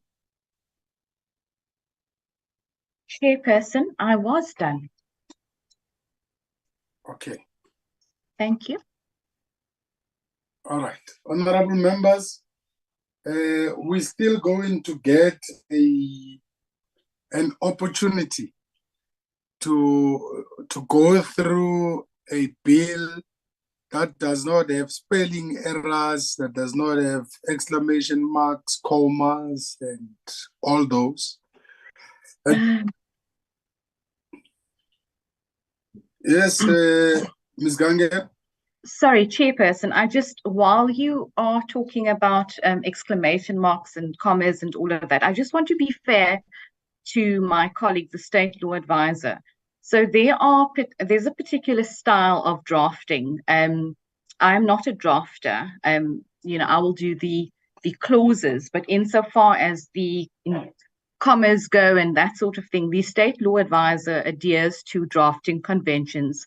And so they put this into the A-list, but it doesn't mean that these inverted commas are going to translate into the bill. It's just for our purposes, and I think it's the way in which they draft. So in fairness to my colleague, I don't think they are necessarily errors. I think it's drafting conventions, and that it doesn't mean that the inverted commas are going to now appear in the bill. Thank you. No, that's fine. That's fine, but that's the point I was making, that at the right time we will get to go through the entire bill that is cleaned up without the style of the state law advisors, without your style, without our style, a bill that must be read and be understood by all the people of South Africa before it goes through to the National Council, the National Assembly and the National Council of Provinces, before it's adopted by us here as a committee and presented to the National Assembly. It will be cleaned up and we go through it line by line and we understand each and everything that is in the bill and we take ownership of it. Can we then move to the next item, Ms. Madube?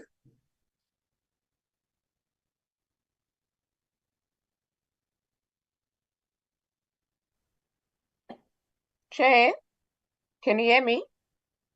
What's this? Oh, sorry, my connection is unstable.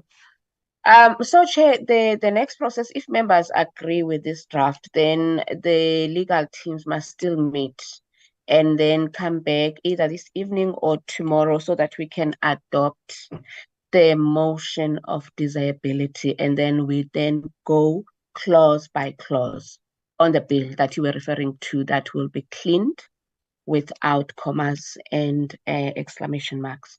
Thank you, Chair. I'll be guided by members. Honorable Bryant.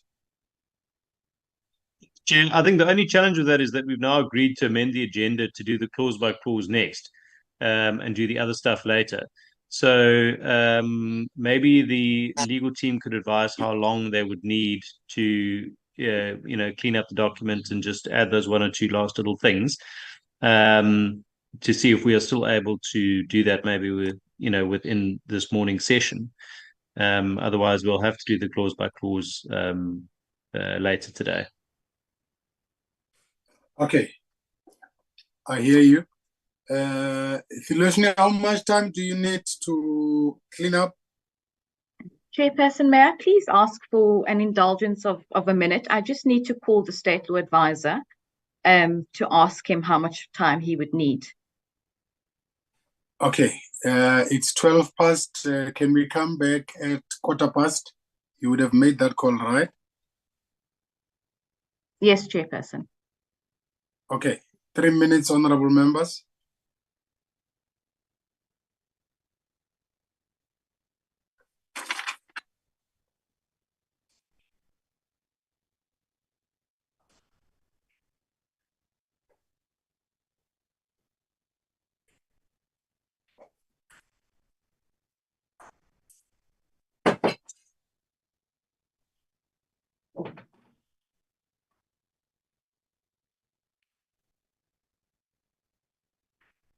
Sorry, Chair, when are we coming back?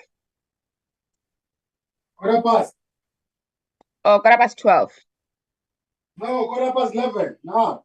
Oh, 11:15. Okay, thanks, Chair.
Ms. Gangan, are you back?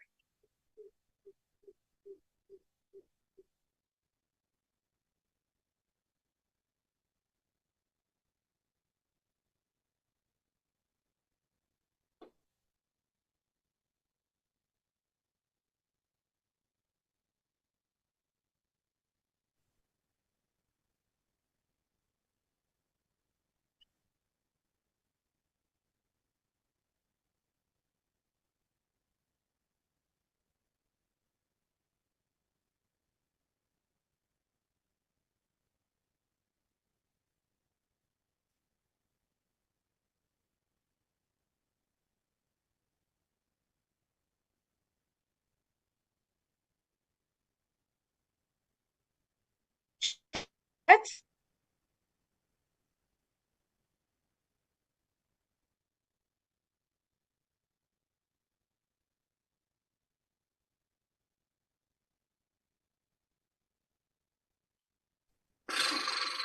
Chair, Ms. Gangan, are you back? I'm here, Chair. Okay. Chair. Do you have the- So unfortunately, the state law advisor is in a physical committee meeting.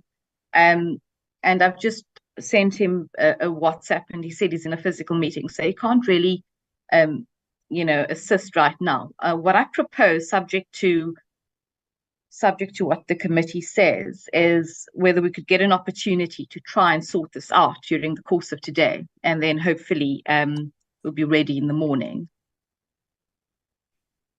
That's tomorrow. Yes, Chairperson. Okay. Honorable. Not so, Chilega. correct, Chair. Right. Okay, and then it then postpones the motions of desirability, doesn't it? It does, Chair. Okay, then it means we defer this motion also to tomorrow, after we have read a cleaned up A list. Yes, Chair. Okay, what is the next item on the agenda? Chair, because we still have got some time, that's why I scheduled the briefing on the quarterly reports by the department, unless members want to take an early break, and then we can come back at 6 or after the plenary. Chair, let me try and get my officials back. Is that the department now, Minister? Yes, let me try and get the department back. Okay. If you would, can I suggest we just take a 10 can I suggest that we take a recess until 11:30, and by that stage I'm sure we should have everybody back online. Okay. Honorable member. Chair, I'd agree with that, Chair. I think if we don't have to come back at 6 or 7, and we can get it done now, I think that's definitely preferable. Wonderful. Okay, let's all reconvene at 11:30. Hopefully the department would have joined. Thank you very much, Minister.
Recording stopped.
Recording in progress.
Who's Barbara?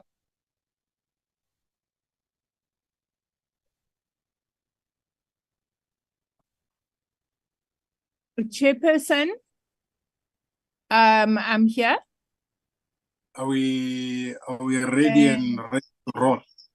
Yes, Chairperson, I think we are.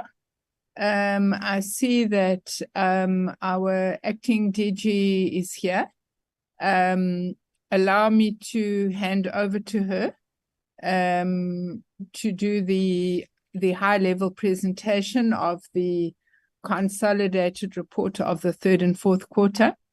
I think, Chair, let me say a couple of things by way of introduction. I think the first thing that we would want to share with the portfolio committee is that we have finally achieved our objective of getting an unqualified report for this financial year. And I'm sure colleagues, you would, having been with us on this journey, you would really want to celebrate together with us, because it has been a very, very long journey. But I'm happy to report to you that we've finally been able to get over the line. I think one would also want to share with you that 3 of our entities received clean audits. That is the Marine Living Resources, Isimangaliso, and also the Weather Service. And I know that this would also be of great interest to the portfolio committee, because you have been pushing us. And I can tell you that coming from, I think we were even worse than a disclaimer. I don't think the Marine Living Resources was even on the radar screen. So I think that what's been achieved there is really very, very good. And we are obviously very pleased.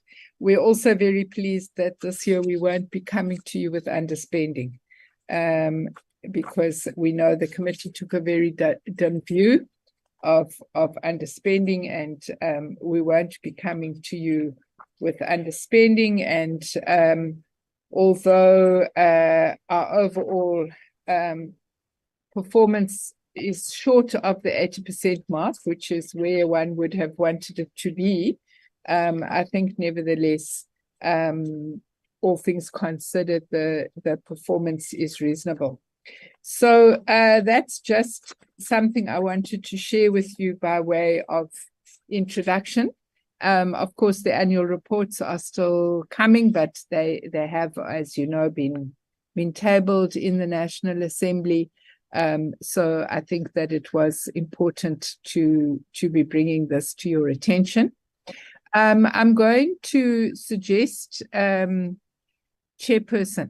that we would do the usual approach, and that is we would focus on the areas of non-performance and the explanation and the remedial actions with regard to that. That is my suggestion. And if everybody's agreed, let me hand over to the acting DG to do the presentation. Thank you. Thank you very much, Minister. Before you do that, on behalf of the Portfolio Committee, let's take this opportunity to congratulate you and the team. It was long overdue. I'm sure members of the committee, wherever they were cleaning their shambox. That not this time. We want to congratulate you officially, and I'm sure members of the committee would agree with me that it wouldn't be extraordinary to issue a statement on behalf of the Portfolio Committee to all South Africans congratulating the department. But well done. Acting DG, let's then go to the red areas of the report.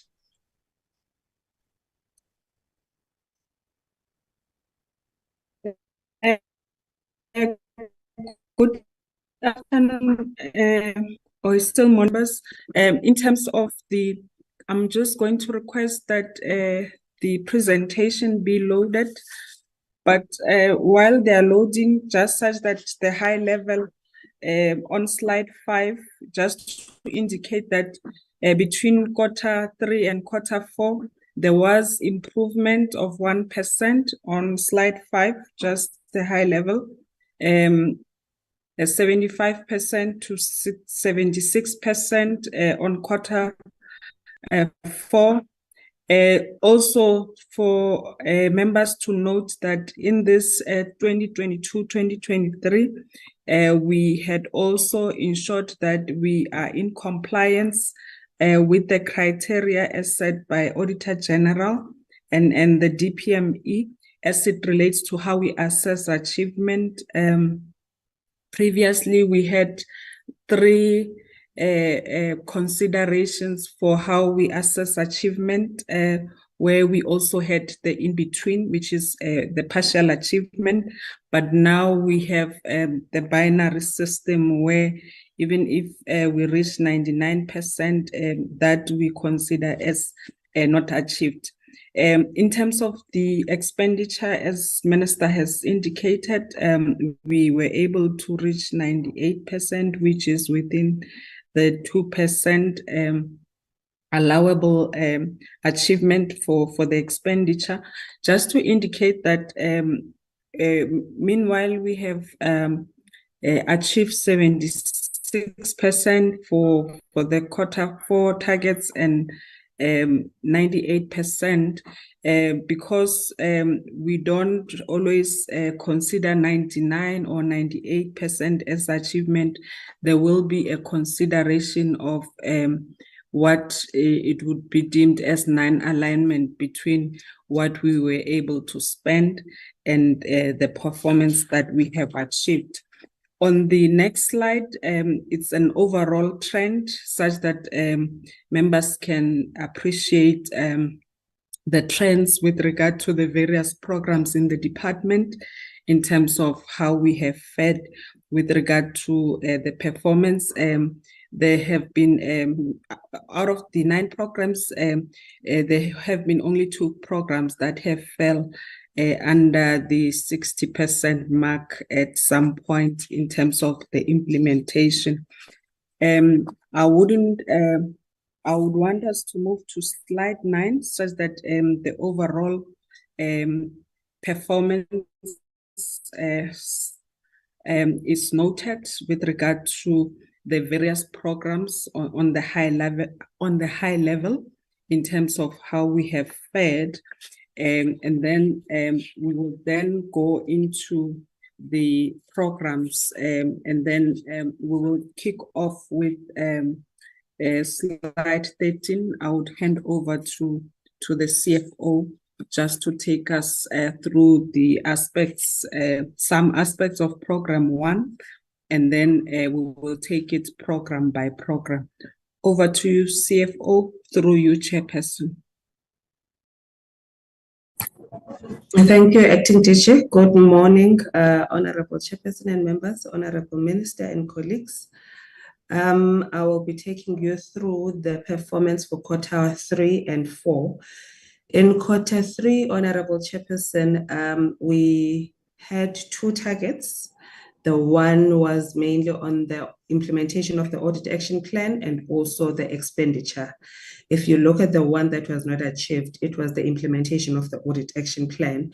It was the manner in which we had crafted the target. However, when you move to the next slide, on the performance, this is the status that we were undertaking in tracking the actual implementation of the audit action plan, hence the results at the end of the financial year.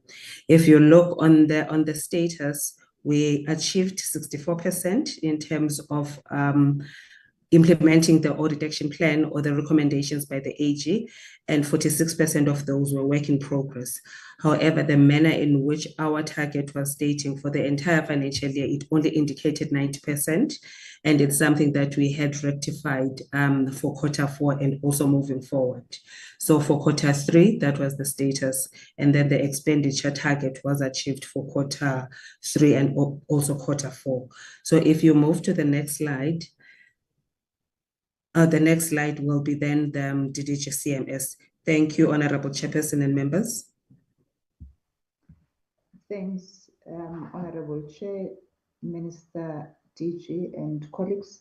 In terms of CMS for Q3, we had, if you can move to the next slide, we had 4 targets. Out of the 4 targets, in the next slide, please, we achieved 75%, which is 3 out of the 4 targets. The one target that which was not achieved, it was on the appointment of senior management females in the senior management positions. At the end of the quarter, we were sitting at 46%, whereas our target was actually 47%.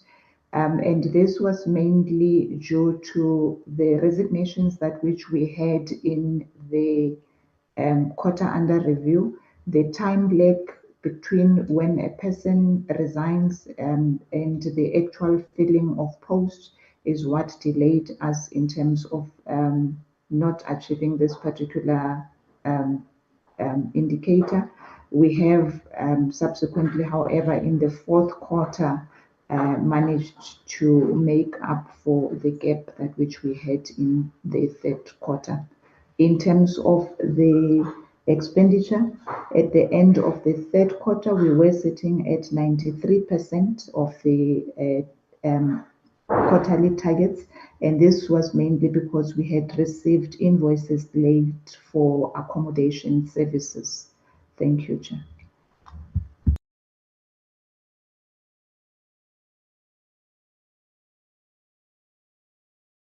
Good day, honourable members, Minister, and colleagues. With regard to Programme 2, if we could move to the next slide. In terms of the programme as indicated, our budget was fully utilised. I think a majority of the budget did go towards legal costs, and we had spent our entire budget at the final quarter. If we can move to the next slide. In terms of our targets achieved, we did achieve 100%. It reflects the third quarter. In the fourth quarter, sorry, the next slide. So here we had achieved all of the targets as reflected. These are all green in terms of the third quarter. We can move to the next slide.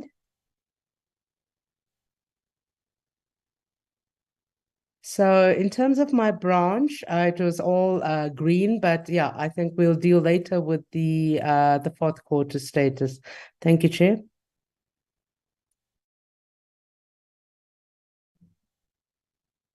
Good morning, Chair and honourable members. I'm Ashley Naidu, representing the DDG Oceans and Coasts. If we can go to the next slide, please. Our spending at Q3 was just over 50%, but as a branch, we generally spend in the third and fourth quarter in the summer months when we undertake the field trips, the science expeditions, including Antarctica and preparing for Marion Island towards the end of the financial year. And that showed an improvement in the fourth quarter to 97%. Next slide, please. Of the 8 targets we had in the third quarter, we missed 1 target. Go to the next slide so I can talk to that, please. The next one. And the next one to the Shark Biodiversity Management Plan. I think it's on slide 31. Yes, this was the 1 target that was off target.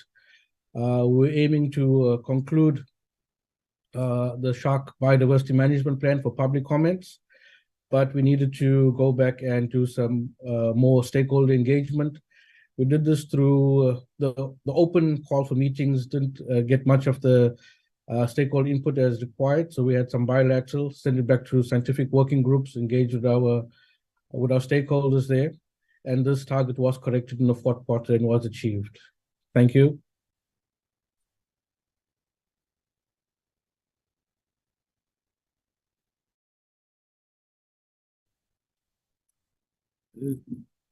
Good afternoon, honorable members. I'll take you through Programme 4 on climate change. If we can move to the relevant slides. Yes, in terms of spending, you would see, honorable members, there that we overspent here, which was due to transfer to the from our side to the South African Weather Services on the infrastructure. So that is what is showing that red line there. Next slide, if we can go to the. We had 8 targets here, and 6 were achieved out of 8, which gave us 75%. Next slide. Let's skip to the red. Yes, there were 2 areas. The first one was an adaptation intervention along the garden routes, where we committed to install the cameras and masks, but that was not done. And the reason here was because the quotations that we got went over the budget that was allocated, and we were instructed to restart this process, starting with doing market analysis. The next one of the 2. This is something that we presented before. It is around the 15 stations that we said should be reporting to the SACIS. And in this quarter, only 8 of those were reporting. And of course, this was largely due to power interruptions during the early stages of load shedding. And that's all from our side.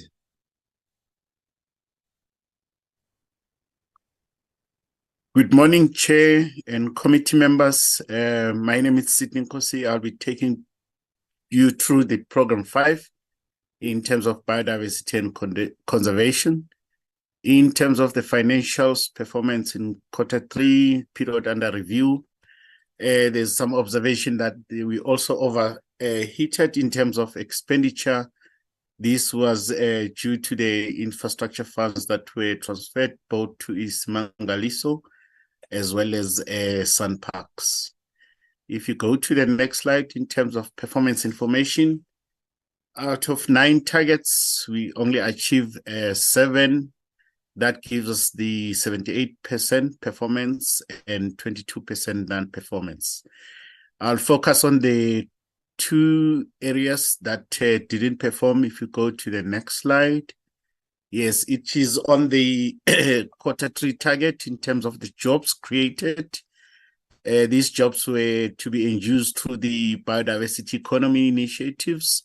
And the bid was cancelled because there were some procedural fairness that were picked up by BAC, hence we couldn't achieve the jobs intended. If you, the next item indicator that we didn't perform is on the biodiversity beneficiaries trained. We could only afford to train about 35 of those beneficiaries. Those were the 2 areas that we didn't perform. Thank you, Chair and committee members.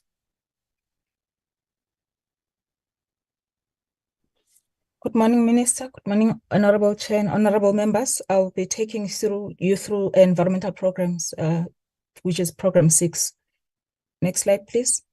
In terms of our financial performance by the 3rd quarter, I just want to highlight that we had received, I think, the largest share of the department's budget in terms of the projects, the expanded public works programs that we implement within the branch. And our expenditure at Q3 had been at 79%, mainly due to projects, EPWP projects that had progressed slower than anticipated, and as such had affected the pace or the extent to which we were then able as a branch to process invoices for payment. Next slide, please.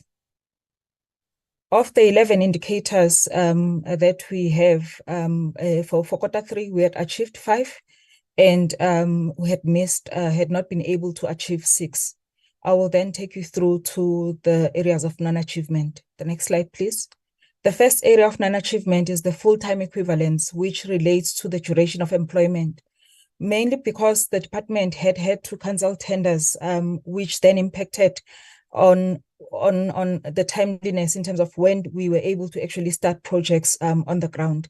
And even though we had then as a department implemented a direct contracting arrangement through budget variation and also appointment of service providers through extensions of contracts, we were not able to meet this target in the third quarter. Next slide, please.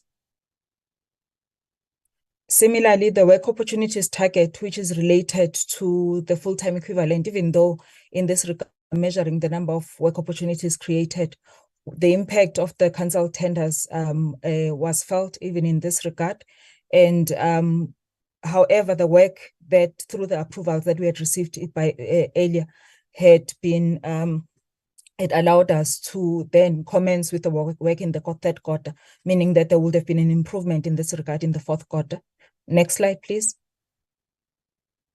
The cancellation of the tenders mainly impacted three indicators, which is the number of initial and follow-up hectares and also wetlands. So in this regard, I just want to highlight that the tender cancellation had an impact, and we had resolved that we would expand, as I indicated earlier, extend existing contracts and also do budget variation where it was possible for us to be able to catch up and achieve at least the Q4 target. Next slide, please. This is similarly, as I said, initial and follow-up hectares, mainly due to the cancelled tenders. Next slide, please. So even though the target for the quarter for wetlands was achieved using existing contracts, the number of kilometers of accessible coastline, which is 2116 as an annual target, we were only able to do 91% of that, which is 1933. And that was mainly due to the delay in terms of activating new projects under the Working for the Coast focus area. And as such, one of the corrective measures that we implemented was to use in-house capacity of the department, project management capacity, to then ensure that the target is achieved in the following quarter as a catch-up mechanism. Next slide, please. Next slide. And the last target that was not achieved is the number of buyback centers constructed or renovated, in that instead of 2 for the quarter, we were able to only achieve 1. And the corrective measure that we adopted was to expedite the process to the SAM processes, the conclusion of them, so that we were able to achieve, so that we would be able to achieve the target. That was the last one from environmental programs that was not achieved. Thank you. With regard to chemicals and waste management, on the next slide, in terms of expenditure, our main driver for expenditure in Q3 was mainly linked to the Recycling Enterprise Support Program.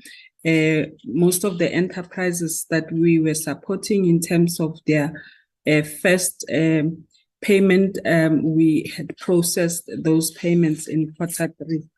And on the next slide, the one indicator, we were able to meet 7 out of the 8 in terms of achievement. And the one indicator where we had challenges related to the work that we are doing under prior informed consent amendment regulations, which are the regulations that we control the import and export of hazardous chemicals and some of the pesticides that are traded with internationally.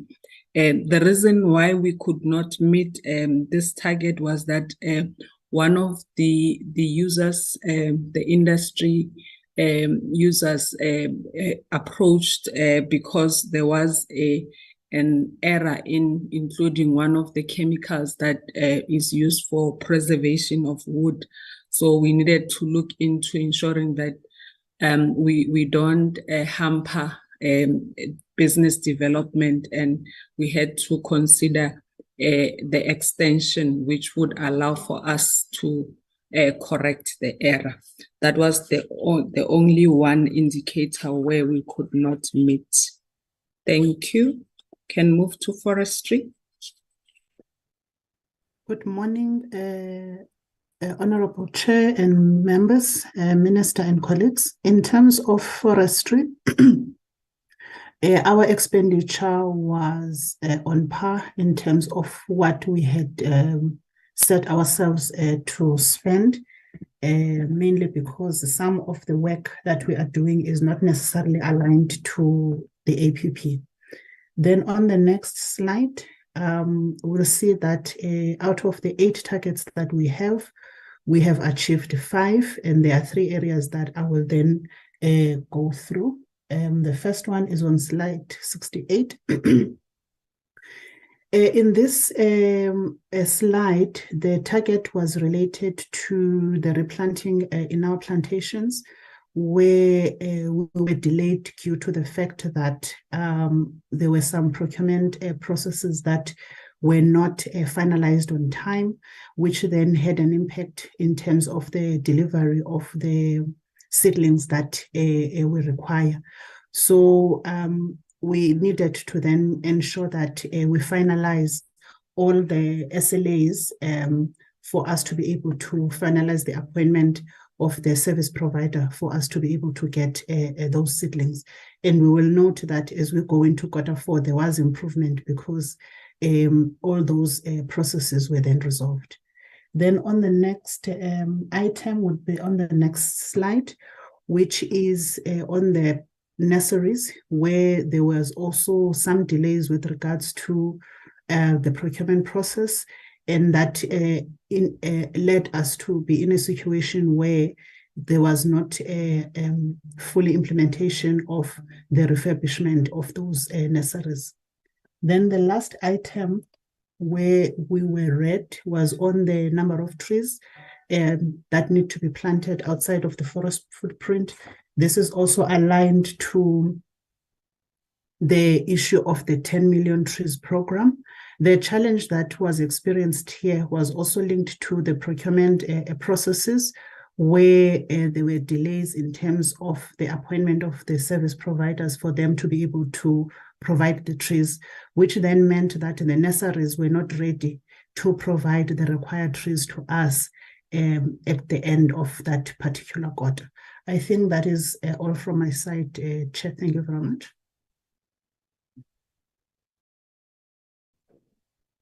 Good afternoon, Honourable Chair, Honourable Members, Minister and colleagues. In terms of Fisheries and Programme 9, because this is a transfer payment from the department to the MLRF, you can see that what was transferred is reflected as spent, so we were on track. Next slide, please. As Programme 9, we had 7 Q3 targets and we achieved 5, and 2 were not achieved. And if you can go to the next slide, the first target that was not achieved was the consultation around the Agriculture Development Bill. We were meant to take it through the working group, but because of additional comments received from industry, there was a slight delay, and this was only concluded in Q4. And then the next target that was not achieved was for the fresh, next slide please. The freshwater inland fisheries policy. It was a similar issue to the agriculture bill, where additional time was requested by stakeholders for consultations, and this delayed the finalization of the process in Q3. And then if we could go to slide 79 under the MLRF. Under the MLRF, we have 3 additional targets that are reported that are not included in Programme 9. So we achieved 7 out of 10 of the 3 additional targets. If we can go to the next slide. So the only additional target that was not achieved under the MLRF was the number of full-time equivalents. And the reason for this is as a result of the formula used by EPWP, because the jobs were only created in the 3rd quarter, there were not, we did not meet the consecutive FTE equivalents. And this will be an issue in Q4 for the NRRF as well. Thank you.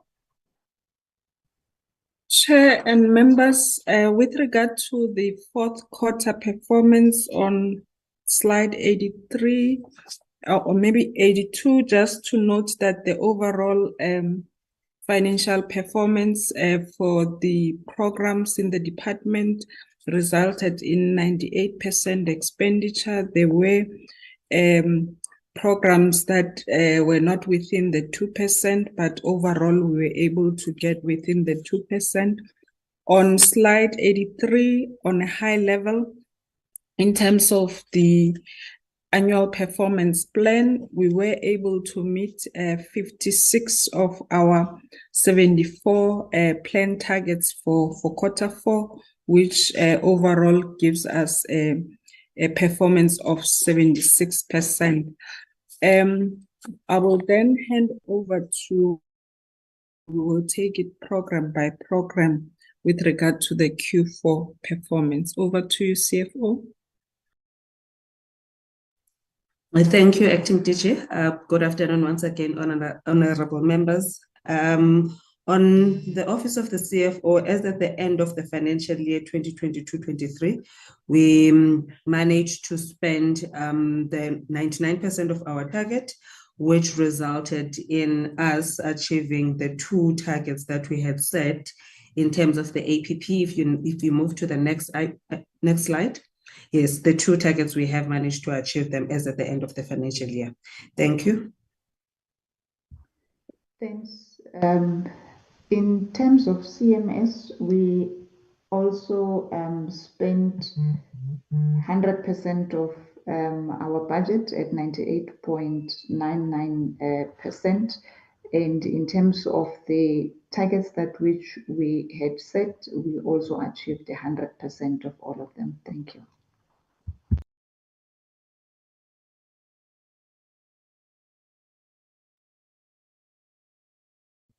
In terms of Program 2, Regulatory Compliance and Sector Monitoring, we've managed to spend 100% of our budget. In terms of the Q4, of the 6 targets, we've managed to achieve 4. If we can move to the next slide, I will clarify in this regard. So these are, with regard to the number of inspections conducted, we had already overachieved in Q3. Therefore, the department, the inspections that were planned in the Western Cape, in those particular areas, there were only 8 owners that were available for verification of these horns, and the remaining 4 verifications are being conducted in the new financial year. But as indicated, despite not achieving this particular target in Q4, we had already overachieved in this particular indicator in Q3. If we can move to the next slide.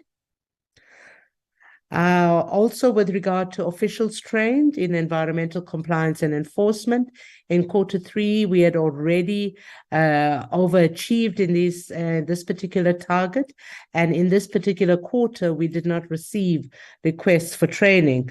So our overall annual performance, despite not achieving on these 2 in the last 4th quarter, was 100% for the year. I think that is my last slide, Chair. Thank you. Good afternoon, Honourable Chair and Honourable Members, Minister and colleagues again. For Oceans and Coasts, if you go to the next slide.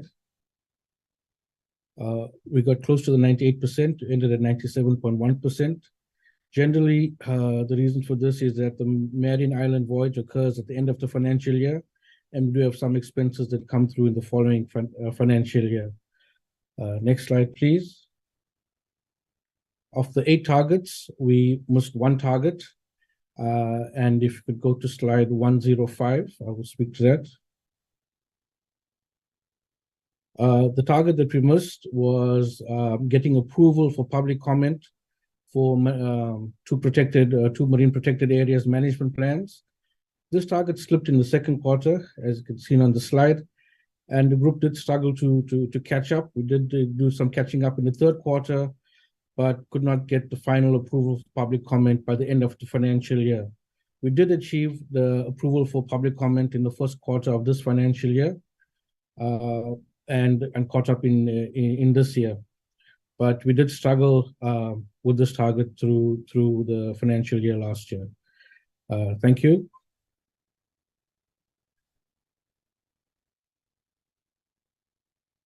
With regard to Program 4, honorable members, our expenditure was sitting at 97.6% by the end of the financial year. And in terms of the targets, it was the same with the previous quarter, where we had 6 out of 8 achieved, giving us 75. Next slide. And it was the same 2 targets, the one on the garden route that had to be restarted, meaning that this target was no longer achievable in this financial year. So during this time, we managed to do the market analysis that was required to indicate the proper pricing for the cameras. Next slides.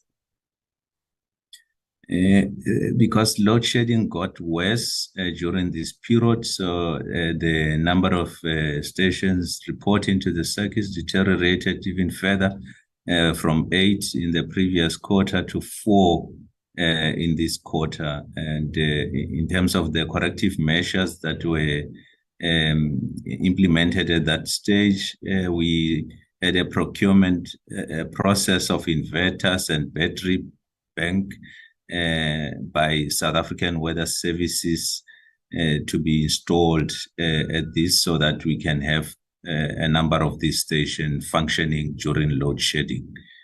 Those were the 2 targets that were missed during this quarter. Thank you. Once again, good afternoon, honorable members, Minister, and I'll take you through the Program 5 in terms of the Q4 overall performance. In terms of the financials, we achieved 98.4%. If you go to the performance information, out of the 10 targets, we could only achieve 6 of that. That gives us the 60%, and non-achieve 40%. The 4 areas that we didn't perform, the first one is on the hectares of land added under conservation. Given the concurrent nature of this particular target, the contributions being from the 9 provinces, provincial management authorities, as well as through our entities, there was the challenges that we faced there was around the availability of land, as well as affordability. That also there were land parcels that we have had pending land claims and prospecting mining licenses. And part of our corrective intervention is to look at expediting some of the declarations within the financial year, also looking at upscaling on our expansion actions beyond the formal process, looking at other mechanisms like the other effective conservation mechanisms, also considering land under communities, the Defence Force land, and various land parcels that we will look at during this particular financial year to try and achieve this particular target. If you go to the next area, the next area is, excuse me, is on the implementation of the community improvement plans. On this particular target, there were issues around the technical indicator description, and based on that, we couldn't achieve this particular target in Q4. Part of our corrective measures or interventions was to deal with the technical indicator description so that we become very specific in our formulation of our targets. If you go to the next one, is again on Q4, there were issues around the jobs created, and part of because in Q3 the bid was cancelled, and that had a ripple effect. Hence, there were delays, and we've actually in this current financial year considering the implementation of that program through SANBI. And the last one is on the beneficiaries trained. Chair and honorable members, if you look in Q1, the cumulative actually figure did achieve the target, but on the Q4, because we didn't have any beneficiaries trained, hence we couldn't achieve this particular target. Thank you very much. Thank you, Chair. I will start on the budget slide. On the budget slide, the environmental programs branch had, by the end of the financial year in Q4, had spent 98.4% of its budget. And this expenditure accounts for both the achieved and then the non-achieved targets. And I will then focus on the non-achieved targets. The first one being, next slide, please. The number of full-time equivalents. As indicated earlier, this indicator relates to the duration of employment of participants, of our EPWP participants on our projects. So and it was affected by the delays in terms of the obtaining variation orders. And the corrective measure that we had implemented was to reopen orders that were possible to do so. And I just want to highlight that even though the full-time equivalent target was not achieved, we were able to exceed the number of work opportunities created through innovative approaches through the department. Next slide, please. We had not met the number of participants who received or completed accredited training, mainly due to SCM or supply chain related processes, the delays therein. And based on what we had observed in Q3, we had agreed with our entities to assist us in terms of achieving the Q4 target. And in that regard, we were still not able to achieve the 28,000 for the quarter, and instead achieved 18,436 hectares. And that was mainly due to floods that were beyond the control of the South African national parks, which then meant a loss for us in terms of the hectares, but also still the issues, supply chain related issues in terms of the issuing of orders. And the corrective measure is the same as was highlighted earlier, except for the flooding, of course. Next slide, please. The indicator that was still not achieved in Q4 was the buyback center, in that instead of 2, we're able to only deliver 1, and it was mainly due to related to the delays in the procurement processes. And the commitment was that the procurement processes will continue so that we then look at achieving the target in the 23-24 financial year. Thank you. Through you, Chair, on slide 133 for chemicals and waste management program, we were able to spend 98.5% of the budget that was allocated to program 7. With regard to the performance indicators, we were able to achieve 7 out of the 10 that we had planned for this year. On slide 137, talking to the first area of underperformance, it relates to the paper and packaging in terms of the tonnages that would have been diverted as part of our extended producer responsibility regulations implementation that we have this EPR schemes. The diversion is implemented through the producer responsibility organizations. And because 2022 was the first year of implementation, we also had teething problems, including the delays in the payment of waste picker collection service fee attributed to registration and IT challenges between the registration system and the payment systems. We also had a number of free riders that currently we are working with our compliance and enforcement unit to ensure that we bring them into compliance.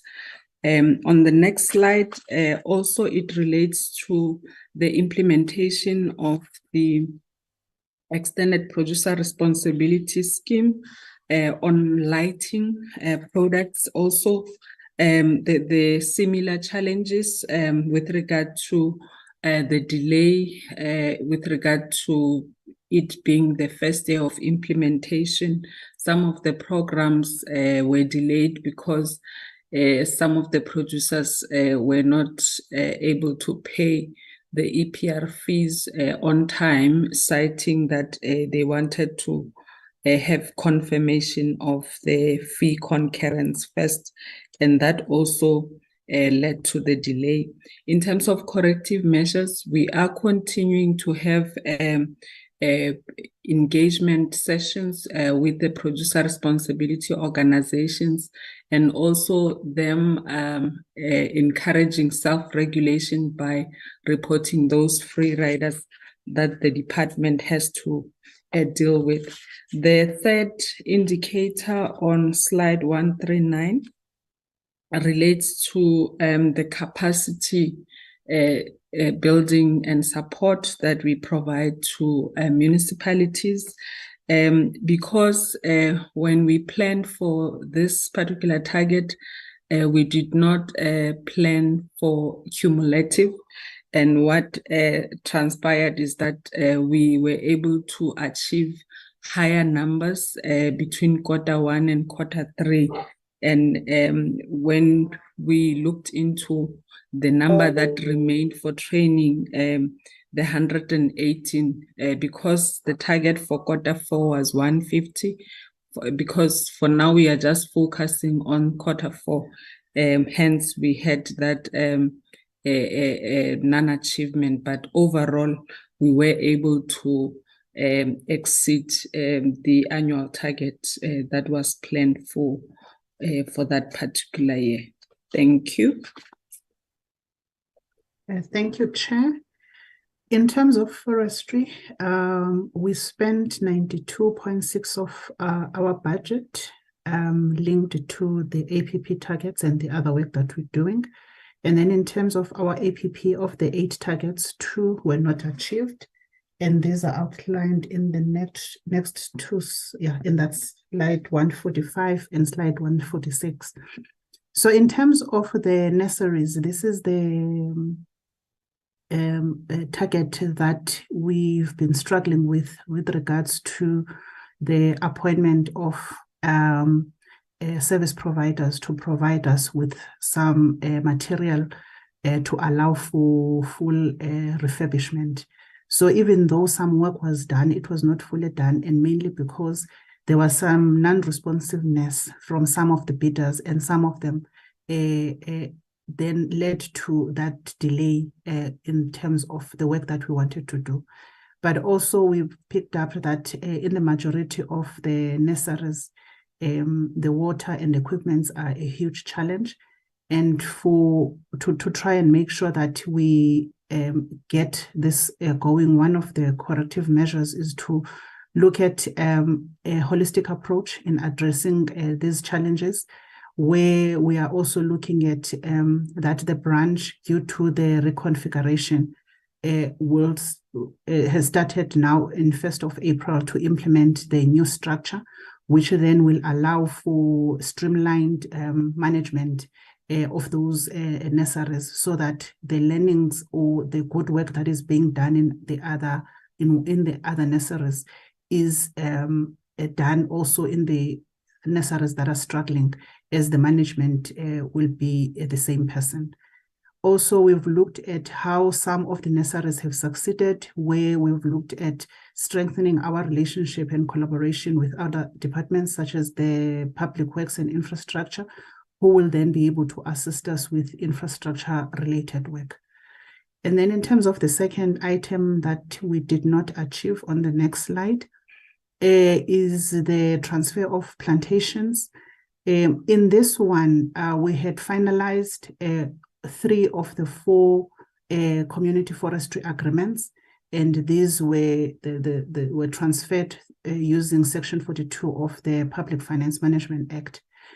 We had one challenge with the community in Ramboda, where we went through a process of community resolutions, vetting of the agreement itself, but at the last minute when the community was supposed to sign, they then withdrew their interest, citing concerns of lack of capacity, but also they had some disagreements amongst them, between themselves and their traditional leadership in terms of how the revenue collection matters would be addressed.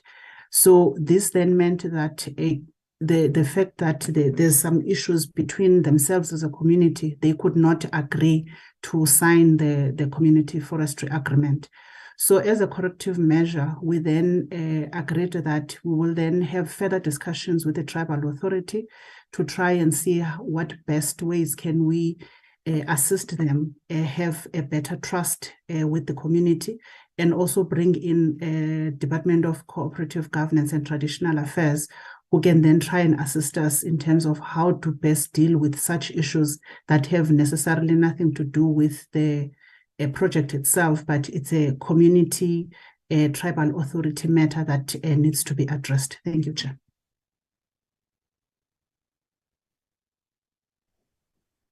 Good afternoon again. In terms of Program 9, this is a transfer payment from the department to the MLRF, so it's therefore reflected as 100% expenditure. For Program 4 and the annual targets, we achieved 100%, all 7 targets. And then if we go to slide 156, there was one target that we did not achieve as the MLRF, and as mentioned previously, that was the full-time equivalents. But we're now back on track in the current financial year. And lastly, as Minister also mentioned, the MLRF received a clean audit. Thank you.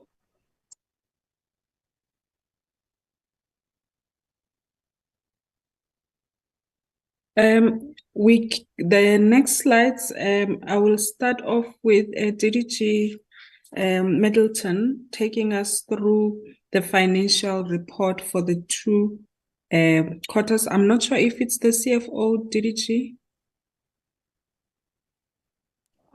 Unfortunately, the CFO, because of the change in time, had a prior commitment, so he's not in the meeting. So I'll be taking you through the quarter 3 and quarter 4, but perhaps we should just move to quarter 4.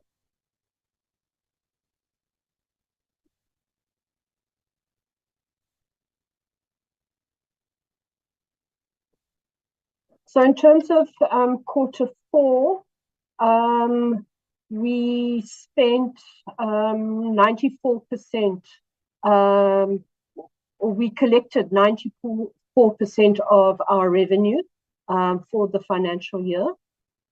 Next slide. In terms of expenditure, our total expenditure was 68%.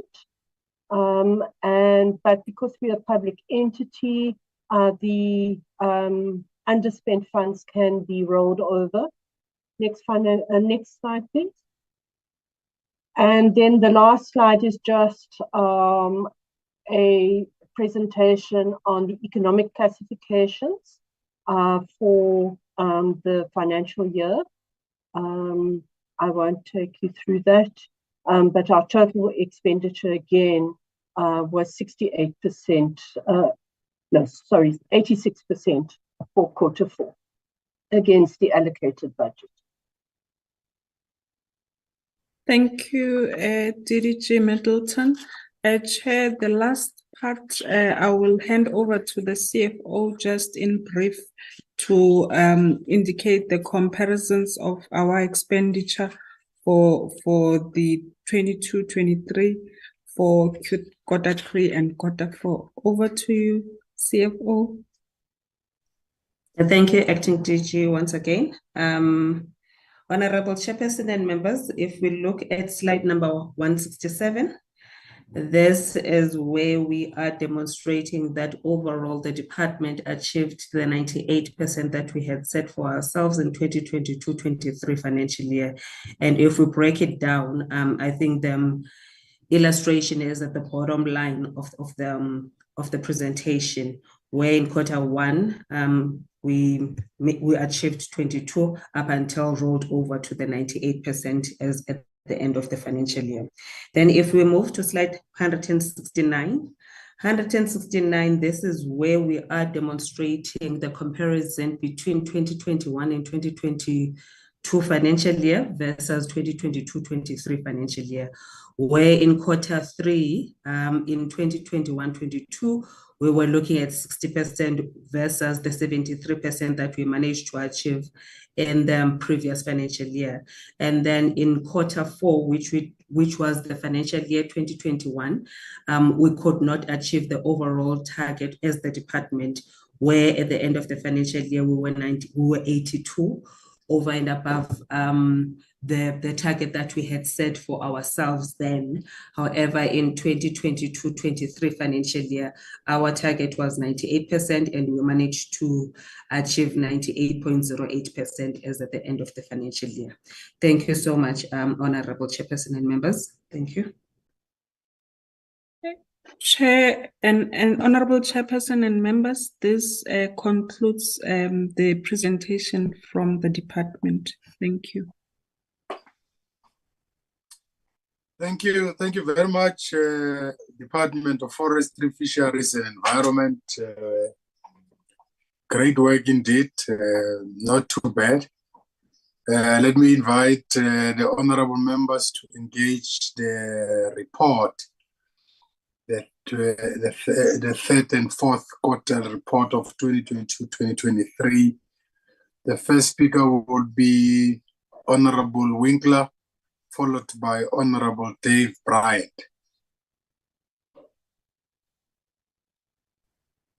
Thank you, Chair, and thank you to the department for the reporting, and congratulations on the audit results.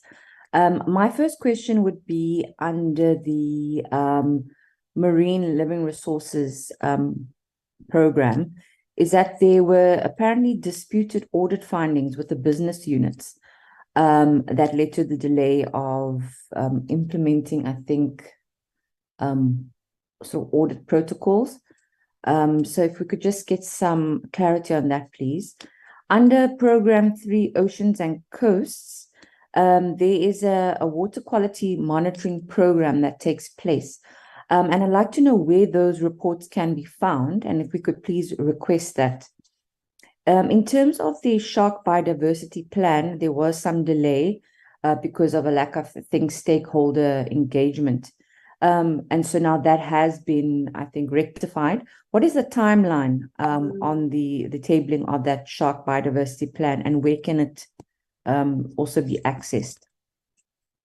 With regard to the Program 4 on climate change, there was a climate adaptation sector plan was implemented in terms of human settlements and the vulnerability assessment. How were the various locations selected in terms of this program, and what has the outcome been? In terms of the air quality monitoring, so there were 8 out of 15 stations that are actually reporting, which is almost 50% non-reporting because of, I think, power supply challenges. Now, we had brought this up, I think, on numerous occasions in the committee about alternative power sources and ensuring that we're getting this raw data from these stations. And I think at every juncture it was said that there were plans afoot to ensure that there was, batteries and inverters and even solar attached to these stations to ensure the integrity of reporting. But it seems that at every juncture, this is still something that is being implemented rather than having been implemented as the reassurance we got from the department. So what is the timeline for this? Because we can't have poor reporting at every juncture when we have the department giving us feedback. We need that data. It's really important, I think, for the health and well-being of communities that are in close proximity to those air quality monitoring stations. Then just with regard to, yes, biodiversity and conservation in terms of Program 5, I know that you're looking at giving another site to Ramsar status. Now, there's a wetland it's called Seekufle in the Free State, and there's raw sewage that is being pumped into that Ramsar designated site. What is the department actually doing about this, and are you aware? Because we are trying to declare other sites and we're trying to protect the integrity of these amazing ecosystems, but existing ecosystems are not being adequately protected. And the fact that local government collapse is affecting the integrity of these ecosystems across the board is of huge concern. And what is the department going to do about this? It's something that is, I think, ubiquitous across South Africa now. Sewage collapse, waste management issues, and it really does impair our ability to see the success of these programs. Then just in terms of waste management, so we're still sitting at a point where only 14% of our waste is being recycled, and the fact that 39% of South Africans actually don't have access to proper waste management. And so what programs are going to be implemented to ensure that, communities that don't have access to proper waste facilities are being accommodated? And we know that this issue exists at the local government level, is that there's not enough resource or capacity, or just its basic incompetence by those local authorities to ensure that there are proper waste programs in place. And how are we ever going to actually be able to get on top of the waste management issue if we aren't able to, at a grassroots level, really address the cause of the waste management issues? And I think that also this pertains to the extended producer responsibility. How successful is that program, and what is being done to hold free riders accountable? Okay, that's all from my side. So long. Thank you so much. Thank you, Honorable Bryant. Thanks, Chair. Apologies again for not being able to put my camera on. Firstly, I just want to say a big congratulations to the Minister and her team on achieving that unqualified audit, and to the departments that achieved clean audits as well for the directorates. I think a lot of hard work goes on behind the scenes that we often don't see. And I think it is important to mention that. And also the role of this portfolio committee in helping to achieve those results under the previous chairperson, Mutambi, and yourself.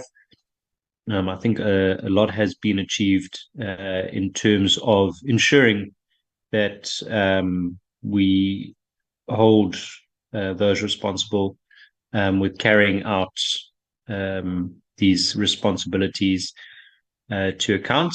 And I think at the end of the day, everybody wins. Chair, I've got 1 or 2 points. Some of them have been covered by Honourable Winkler. She did mention Seekufle in the Free State. I think she might be referring to Seekufle in the Western Cape. I know there was an issue with sewage there, but maybe that can be clarified. But I think that one is being addressed. But the other one that has come up quite on a couple of occasions, and not only during this presentation but previously, is this issue of the nurseries within the forestry directorate, and it is appearing to me to be a huge challenge, and doesn't really seem to be something that is under control. And that's obviously affecting the spend for forestry as well. You know, they have the lowest expenditure at 93%, unfortunately. And I think a large part of that has got to do with not being able to spend the money to develop these nurseries. So I would like to suggest that we, at some stage in the near future, actually get a specific presentation from Forestry in terms of how they're going to go about ensuring that those nursery programs are completed post haste, and we have a plan of action for that going forward. It is a very, very important aspect, and impacts the future planting operations and all sorts of other things that are supposed to be taking place as well. That is it from me for now. Thanks, Chair. Thank you, Honorable Bryant. Honorable Winkler, you forgot something? Or you wanted to clarify the Free State and the Western Cape? Yes, thank you, Chair. So Zikufle in the Western Cape is different to the Siekweefle Nature Reserve, which is in the Free State. Thank you. Oh, Yeah. Zikufle. Distinguish between the two. They sound similar, yes, but they're not the same. Zikufle and Siekweefle, yeah. Thank you. Okay, that's fine. Zikufle. Right, honorable members, are there further takers on the report?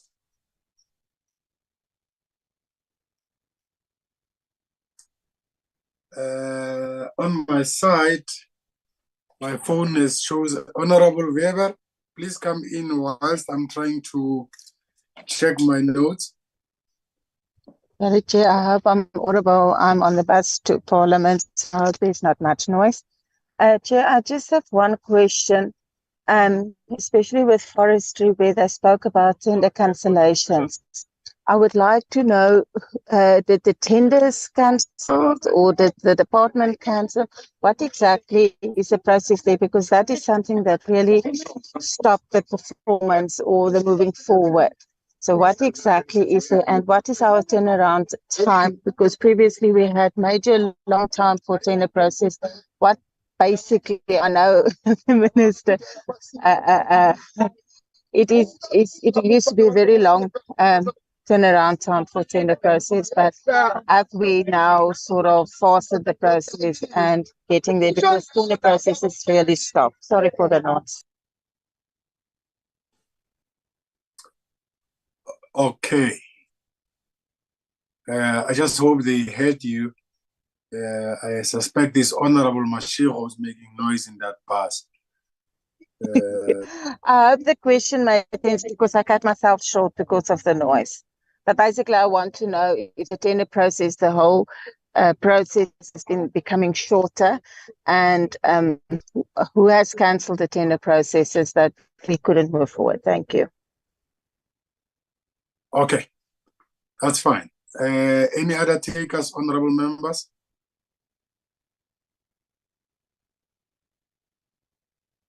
Okay, in the absence of any, just on my side, on program 4, in fact, I think it's 2, if not 3 programs. There has been some of the targets could not be met there due to supply chain processes. I don't think substantial reasons are given there. We are just told that due to supply chain reasons, this target could not be met. Where is the problem? Because there are BACs there are BCCs and all those things. Where exactly is the problem? But what necessitates this delay to an extent that a program cannot be, a target cannot be achieved? can a supply chain take such a long process to even prohibit a target to be met? But I'm keenly interested on the adaptation interventions there. I think, Marcella, you spoke about the detection of early fires on the garden route. Is it only on the garden route that you wanted to put these camera systems, or are there any other areas that you have identified probably that you are going to implement in the coming financial years, or what exactly is the plan there?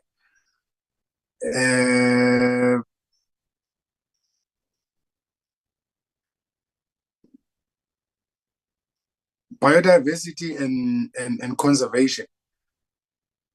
That target in Q3, the bid evaluation again comes to play. What is the problem there in supply chain department? Is it human resource? Is it systems? Or I think we need more clarity there. Other than that, I think we were sleeping a bit comfortable tonight. Minister, you want to come first, or you want to come last? No, thank you very much, Chairperson, and thank you to honourable members for the kind words. And I fully agree with you that this has been a joint process amongst all of us to achieve the clean audit. I think that rigorous public accountability through the parliamentary process is also helpful and important in this process. And I was looking the other day, colleagues, at parliamentary questions, and I think other than COCTA and health, this department gets the most parliamentary questions, and we are not outstanding with any of them. So I'm sure that also helps the process. Colleagues, let me just respond on a couple of matters. I wouldn't want us, Chair, with your guidance, to go into the audit today. I think today is not to deal with the audit. So these questions about what happened in the audit in the marine living resources, I think that must wait for the audit process. On the upgrading plans with regard to the weather stations, Honourable Winkler, I think we read each other's minds, because you would know that these stations are with SAWS, and I have actually asked Mr. Abada to prepare a presentation when he gives the quarterly report, because obviously this underperformance that affects the climate branch primarily affects SAWS. And there is significant underperformance in the third and fourth quarter of SAWS, which I think we'll be dealing with later this week. And I did say to him that we would expect a presentation from him as to where are we on this process of the upgrade, and that he should give that in the course of the presentation of SAWS, because I think that, as you correctly point out, we've been saying it's in process. I think honourable members would correctly need chapter and verse. So that is coming in the SAWS process. I think there may be limitations as to what Mr. Kakana can report on today. With regard to storage issues, I think that we all know this is the responsibility of Minister Mchunu. I don't know whether in this meeting regulatory compliance would be able to tell us whether we've issued a compliance notice or not. If we can't, we'll come back to you on that one. And if it's new to us, you could also just submit us the details so that we could send our inspectors out. with regard to the waste issue, we do a lot of work with provincial government and also with local government to try and improve compliance and collection. And we have also, through the expanded public works program, we also are ensuring that we put teams into some of the bigger towns and cities so that we can clean up illicit dump sites and so on, because we very much share your concern that first of all, our country doesn't look good. Secondly, some of the reasons for breakdown of waste collection services in cities are complicated. And while COCTA would be in the best position to tell us how they're improving the functionality of local government, in the meantime, we do need to do something about this process, because as we know, waste that's left lying around ultimately finds its way into river systems and wetlands and so on. So we are trying to augment the clearing of illegal dump sites and also cleaning processes in some of the bigger cities. The EPR is new. And I think that for the first year, they've done well. But clearly, they can always do better. And I think that they are gradually finding their feet.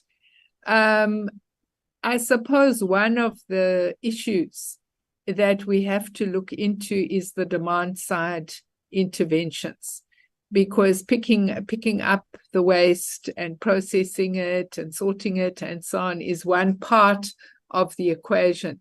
But the other part is finding a market for goods that would be produced.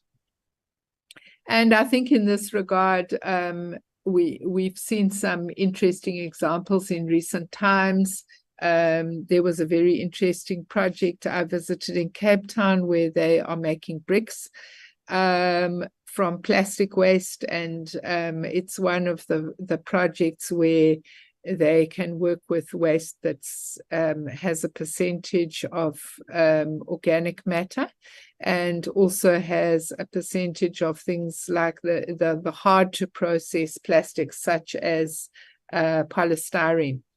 And in this regard, I have been interfacing with the Minister of Human Settlements to find out whether these bricks, whether plastic bricks are acceptable. She's indicated to me that there are some products that have been approved for use, alternative building materials. And I think that these are some of the interventions we've got to get involved in is the demand side measures, because my own experience of cleanups is that waste where there's a high demand, clear glass bottles, beer bottles, clear plastic bottles, milk plastic bottles, you will never find those dumped, because people are very clear that these commodities are money.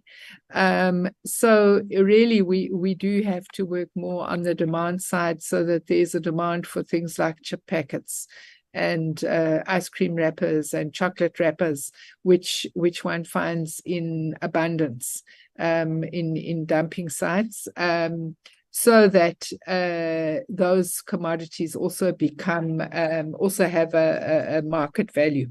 Let me pause there, and then we can hand over to the team to go branch by branch and answer other questions. Thank you, Chair.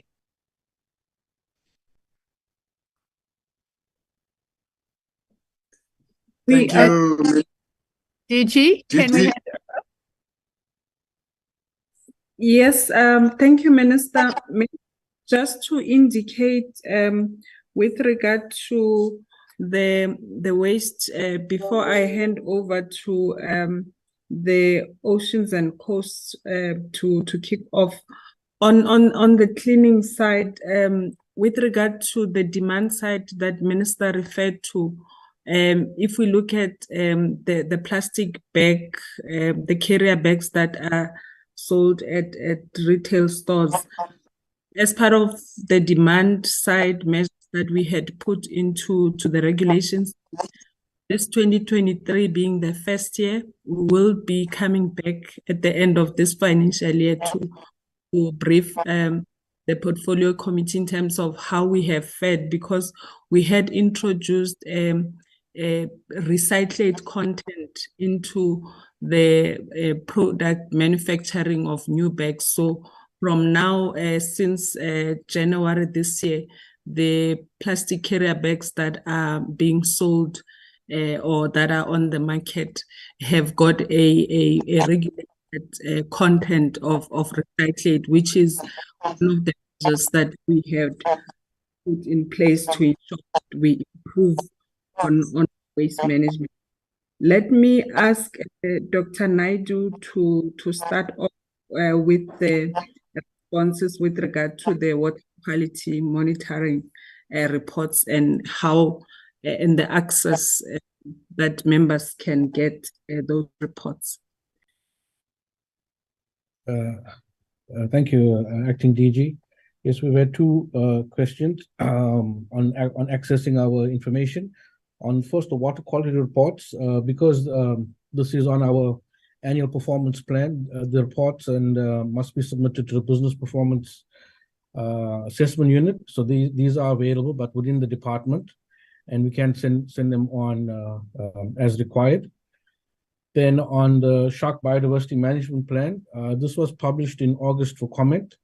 The comment period has just ended, and our staff are currently evaluating the bulk of the comments that came in and categorizing that, and have given themselves until October to do that, and then look at if there are any more specific responses required.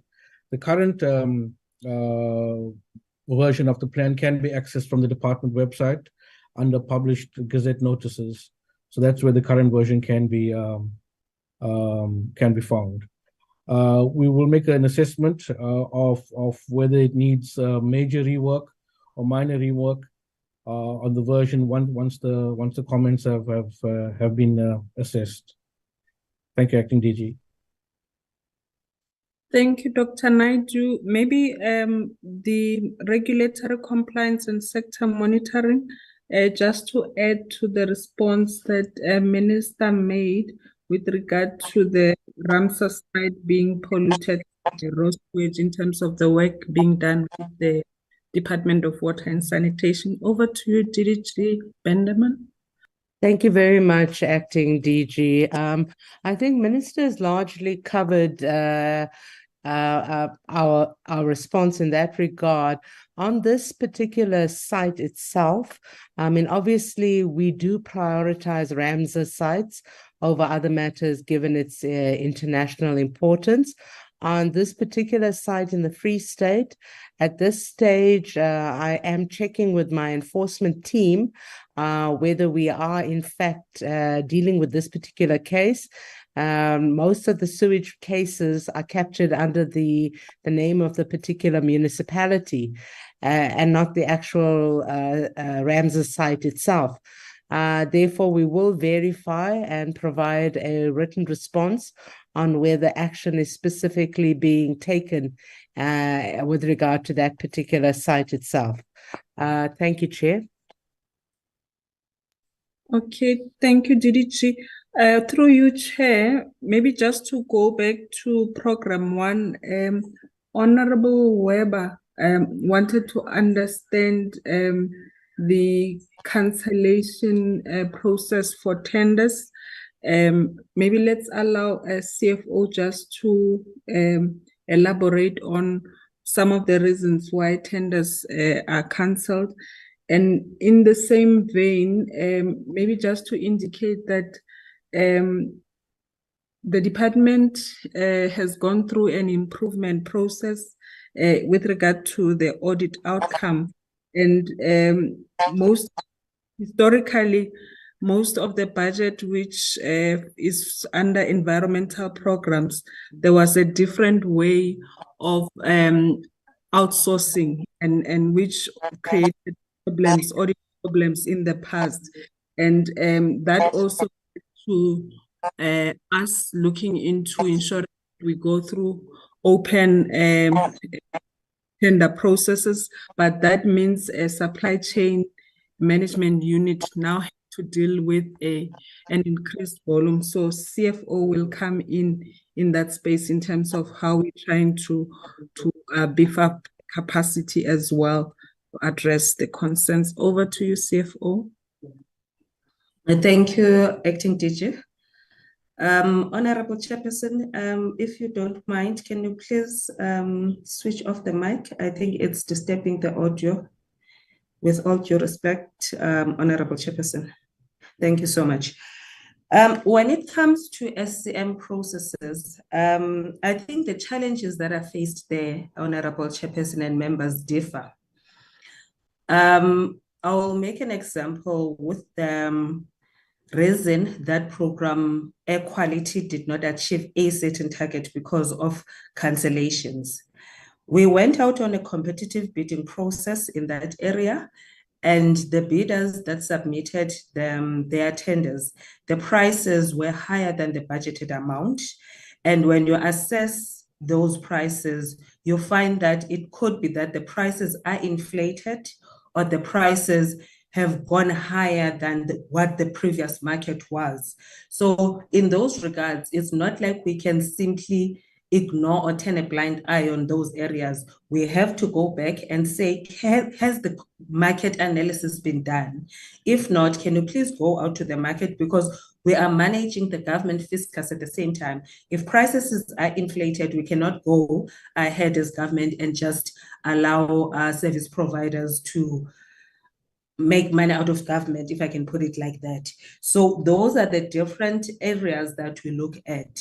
That is what happened in terms of the cancellation in that regard.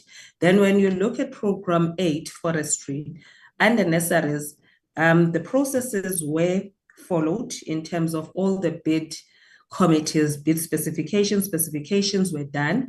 A proper research was done on what is required by government and what services are required. We went out to advertised at the time of evaluation, and versus the terms of reference that went out, there were no suitable bidders that supplied their tender documents. And as a result, we went back, we had to cancel because there was no one that could be appointed in that regard. So we had to go back, we had to look at or do an introspective assessment to say, is what we're looking out for from the market realistic or not? Can we break down the deliverables that we want so that we can get potential service providers that will assist us? Unlike if we expand the scope and we expect that there will be someone that can deliver that service at a go. So that's why I'm saying there are different challenges that are experienced in the SCM space. However, when we get to report, we combine everything and just say it's SCM challenges. Notwithstanding the fact that, yes, there are still some challenges when it comes to resources, but in terms of the areas of non-achievement in this regard, it's based on those certain elements. Hence, I'm saying they differ per project or per area of non-achievement. The same as EPWP, the specifications that went there when the evaluation committee was assessing it, highlighted areas of non-compliance, and as a result, we could not proceed with certain awards because of the challenges that were encountered in the entire supply chain management value chain. So those are the areas that we are saying we still have some issues that we need to work on. However, they differ per area of non-achievement. Thank you so much. Through you, Chair, I would then request DDG Kekana to come in with regard to the locations that are linked to the vulnerability assessment, as well as the question raised by the Chair with regard to the adaptation interventions in terms of other areas that would benefit. DDG Kekana? Thank you, Acting DG. Let's start with the question from the Honorable Chair. Yes, this was the only locality that was identified under this pilot program that we're doing with the funder. So there's no any other one besides this. And in terms of the question from Honorable Winkler on the selection, what we do, Honorable Winkler, or what we did was to do risk and vulnerability assessments of all district municipalities, and then you rank them. And based on that, the Guardian route shows a high frequency of wildfires, which is why it was prioritized based on that. But the selection really comes out of the risk and vulnerability assessments that we conducted. Those are the two questions that I could answer, because the Minister has already answered the one on the procurement around these quality monitoring stations. Thank you, Acting DG. Thank you. Through you, Chair, we're going to go to, I think the issues under environmental programs are covered by the SCM response from the CFO. If we could just go to forestry, I know the request was also saying the department will come back with a detailed brief, but let's also afford the DDG just to respond with regard to the nurseries. Thank you, Acting DG. In terms of the nurseries, I would support that we probably do a detailed presentation on the work that is being done there and the turnaround strategy that we are implementing in this financial year to try and make sure that there's a bit of improvement in as indicated by Honorable Bryant, that these nurseries will play a huge role in the greening space in terms of how many trees we're able to plant, but also the propagation of those trees. So I think Acting DG, we will then have to just prepare that detailed presentation to showcase what we've managed to change within the first 6 months of this financial year, to try and make sure that we better look at how we deal with the nurseries, including the work related to SCM matters that the CFO has already alluded to. Because when we looked at the analysis of how we were trying to refurbish, we did realize that some of the issues are not your 1 year type plans, due to the vandalism, for instance, that happened in some of these nurseries, but also due to the infrastructural needs that we've identified, and we've agreed that we need to then bring in the Department of Public Works and Infrastructure to try and assist us as much as they can to see how to best manage them. Thank you, Chair. Thank you. Thank you, Chair. I think this covers the issues and questions raised by honorable members. If there are those that maybe we did not attend to, there could be that indication such that we close the gap. Thank you, Chair. Honorable members, let me check if there are follow-ups taking cognizance of the plenary time. I'm not limiting any engagement. Honorable Winkler. Thank you, Chair, and thank you to the department and the Minister for the responses. I did want to ask about the viability or the appetite for pursuing legislation on a ban on single-use plastics, Because I do think that, as the Minister has said, it's a multifaceted approach. There's the demand side, there's, waste management, but also the source, I think, of single-use plastics is a massive issue. So I just wondered, what research had been done into that, and best practice. I know in Kenya, they've been very successful with the ban on single-use plastics. And given the fact that we don't have a very effective circular, economy at the moment with regards to waste, and the fact that our local municipalities are already struggling to even deal with basic waste management, and the level of plastic and other environmental pollution that really does disproportionately affect the most vulnerable communities, that it is incumbent, I think, upon us to look at other, holistic solutions. And I don't see why, looking at the source of the problem, which is industries that produce volumes of single-use plastics that are not being effectively managed, should not also be held accountable in terms of, I think, providing a solution to inadequate waste management and environmental plastic pollution. Thank you. Thank you. Any other takers, honorable members? This should be the last round. Any other takers? None. Will it be the Minister? DDG, Minister? Yeah, I mean, Honorable Winkler's question is interesting, and we have discussed this before.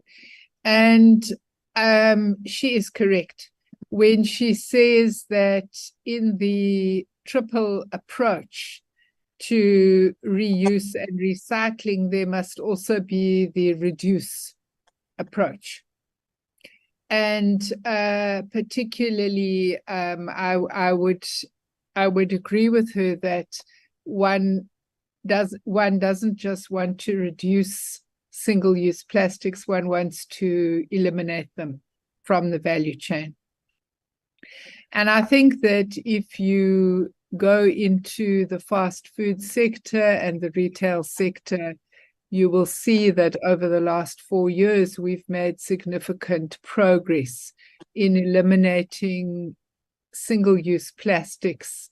In the formal sector, you will not tend to receive a plastic container for takeaway food. You would see that there's significant replacement of cutlery, single-use cutlery with wooden cutlery, paper cups as opposed to plastic cups, and so on. Where the difficulty is in the informal sector. So one would find in the informal sector that there is a lot of use of polystyrene, there's a lot of use of plastic bags which are not compliant with the regulatory environment. Now, there's only a point in banning the product if the ban is going to be effective. And I think that there's no evidence that we're going to be able to effectively implement that kind of ban in the informal sector. What I have said to the extended producer responsibility schemes is that now they've made a lot of progress in the formal sector that utilizes single-use plastics, and most of those are imported. They're not really being manufactured here.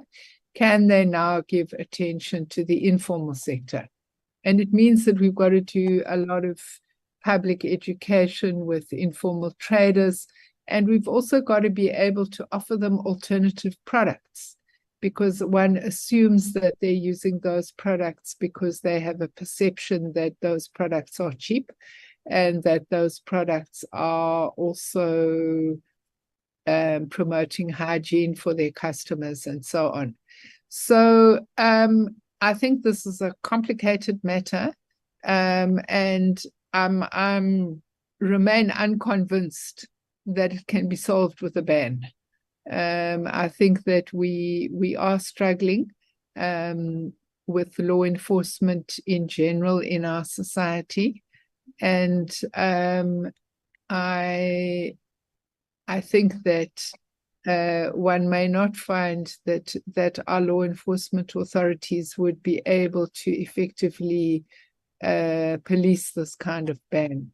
So my preference, because I support Member Winkler that we do have to work on reduction, is that we've got to do a lot more work with the informal sector to reduce the usage and the import of these goods, as we have done in the formal sector.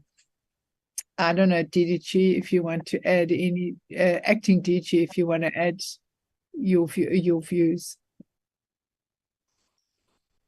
Through you, Chair, I think, yes, we do consider evidence, maybe just to indicate that for example, for the plastic carrier bag, there was also an option to ban. However, with the evidence research that was done by the CSIR, a study called Life Cycle Sustainability Assessment, it reinforced our policy position, which is in the amended plastic bag regulations, that in fact need to look into the demand side, which is why we had introduced amendments to ensure that we look into increasing recycled content in the manufacturing of this carrier bags. So for now, also some of these single-use items that have been raised as a concern, they are part of the extended producer responsibility listed products, and we are looking into their performance in that space. So if and when we see that there is no improvement, I think like the minister said, we will look into other measures that we could introduce to be to manage the situation. Thank you. Okay. I think this is a very lengthy debate, and each one of us have a view on this matter. For now, all the interventions that we can come up with are, in my view, temporary, until we find a long-term solution in a form of legislation. Only then will we be able to respond to this matter. But it's a discussion that we will continue pursuing for as long as we are here in this limited time. Honorable members, I want to take this opportunity to thank you very much for your participation, questions, clarities in the third and fourth quarter report of the department. We had scheduled to also have the one of Ismangaliso, but due to time constraints, we had agreed that we will start with Ismangaliso, Honorable Minister, in the evening, and then take any other matter or that relates to the bill to tomorrow. I also want to take this opportunity to thank you and the acting DDG and the entire team of DDGs from the department, to congratulate you. And Honorable Dave Bryant, think is not the right thing. Honorable Bryant. Thanks very much, Chairperson. Just echoing your sentiments, but also just a suggestion that if we are going to be coming back tomorrow for the A list, that perhaps instead of doing the Isimangalisa presentation and starting a second session at 6 or 7 o'clock tonight, that we maybe move that across to the session with the A-list presentation, if it's possible. Otherwise, if need be, we can come back later. Are you suggesting that we cancel the evening session, Honorable Bryant? Yes, Chair. I mean, not necessarily to cancel the session, but just to instead of doing it at 6 or 7, if we are having another session tomorrow anyway, to do the Isimangalisa presentation at the beginning of that session, so that we don't end up having to have 2 extra sessions, and we just do the one. There's just a suggestion. Okay, there's a suggestion, honorable members, that we postpone tonight's session to tomorrow. Do the A-list tomorrow together with the Isimangalisa presentation on the 3rd and 4th quarter. Can we get a seconder? I'll second that, Chair. Thank you. Seconded by Honorable Winkler. That's fine. Honorable Minister, kindly convey our message and of apology also to Isimangalisa that we will meet them tomorrow. My advice is that we start with them tomorrow in the morning, because we have postponed them many times, and then we continue with the A-list. With all of that being said, all the best. Thank you very much to the department, and congratulations once again. And the meeting is closed. Thank you. Thank you, Chair. Thank you, Chair. Thank you, Chair. Thank you, Chairperson.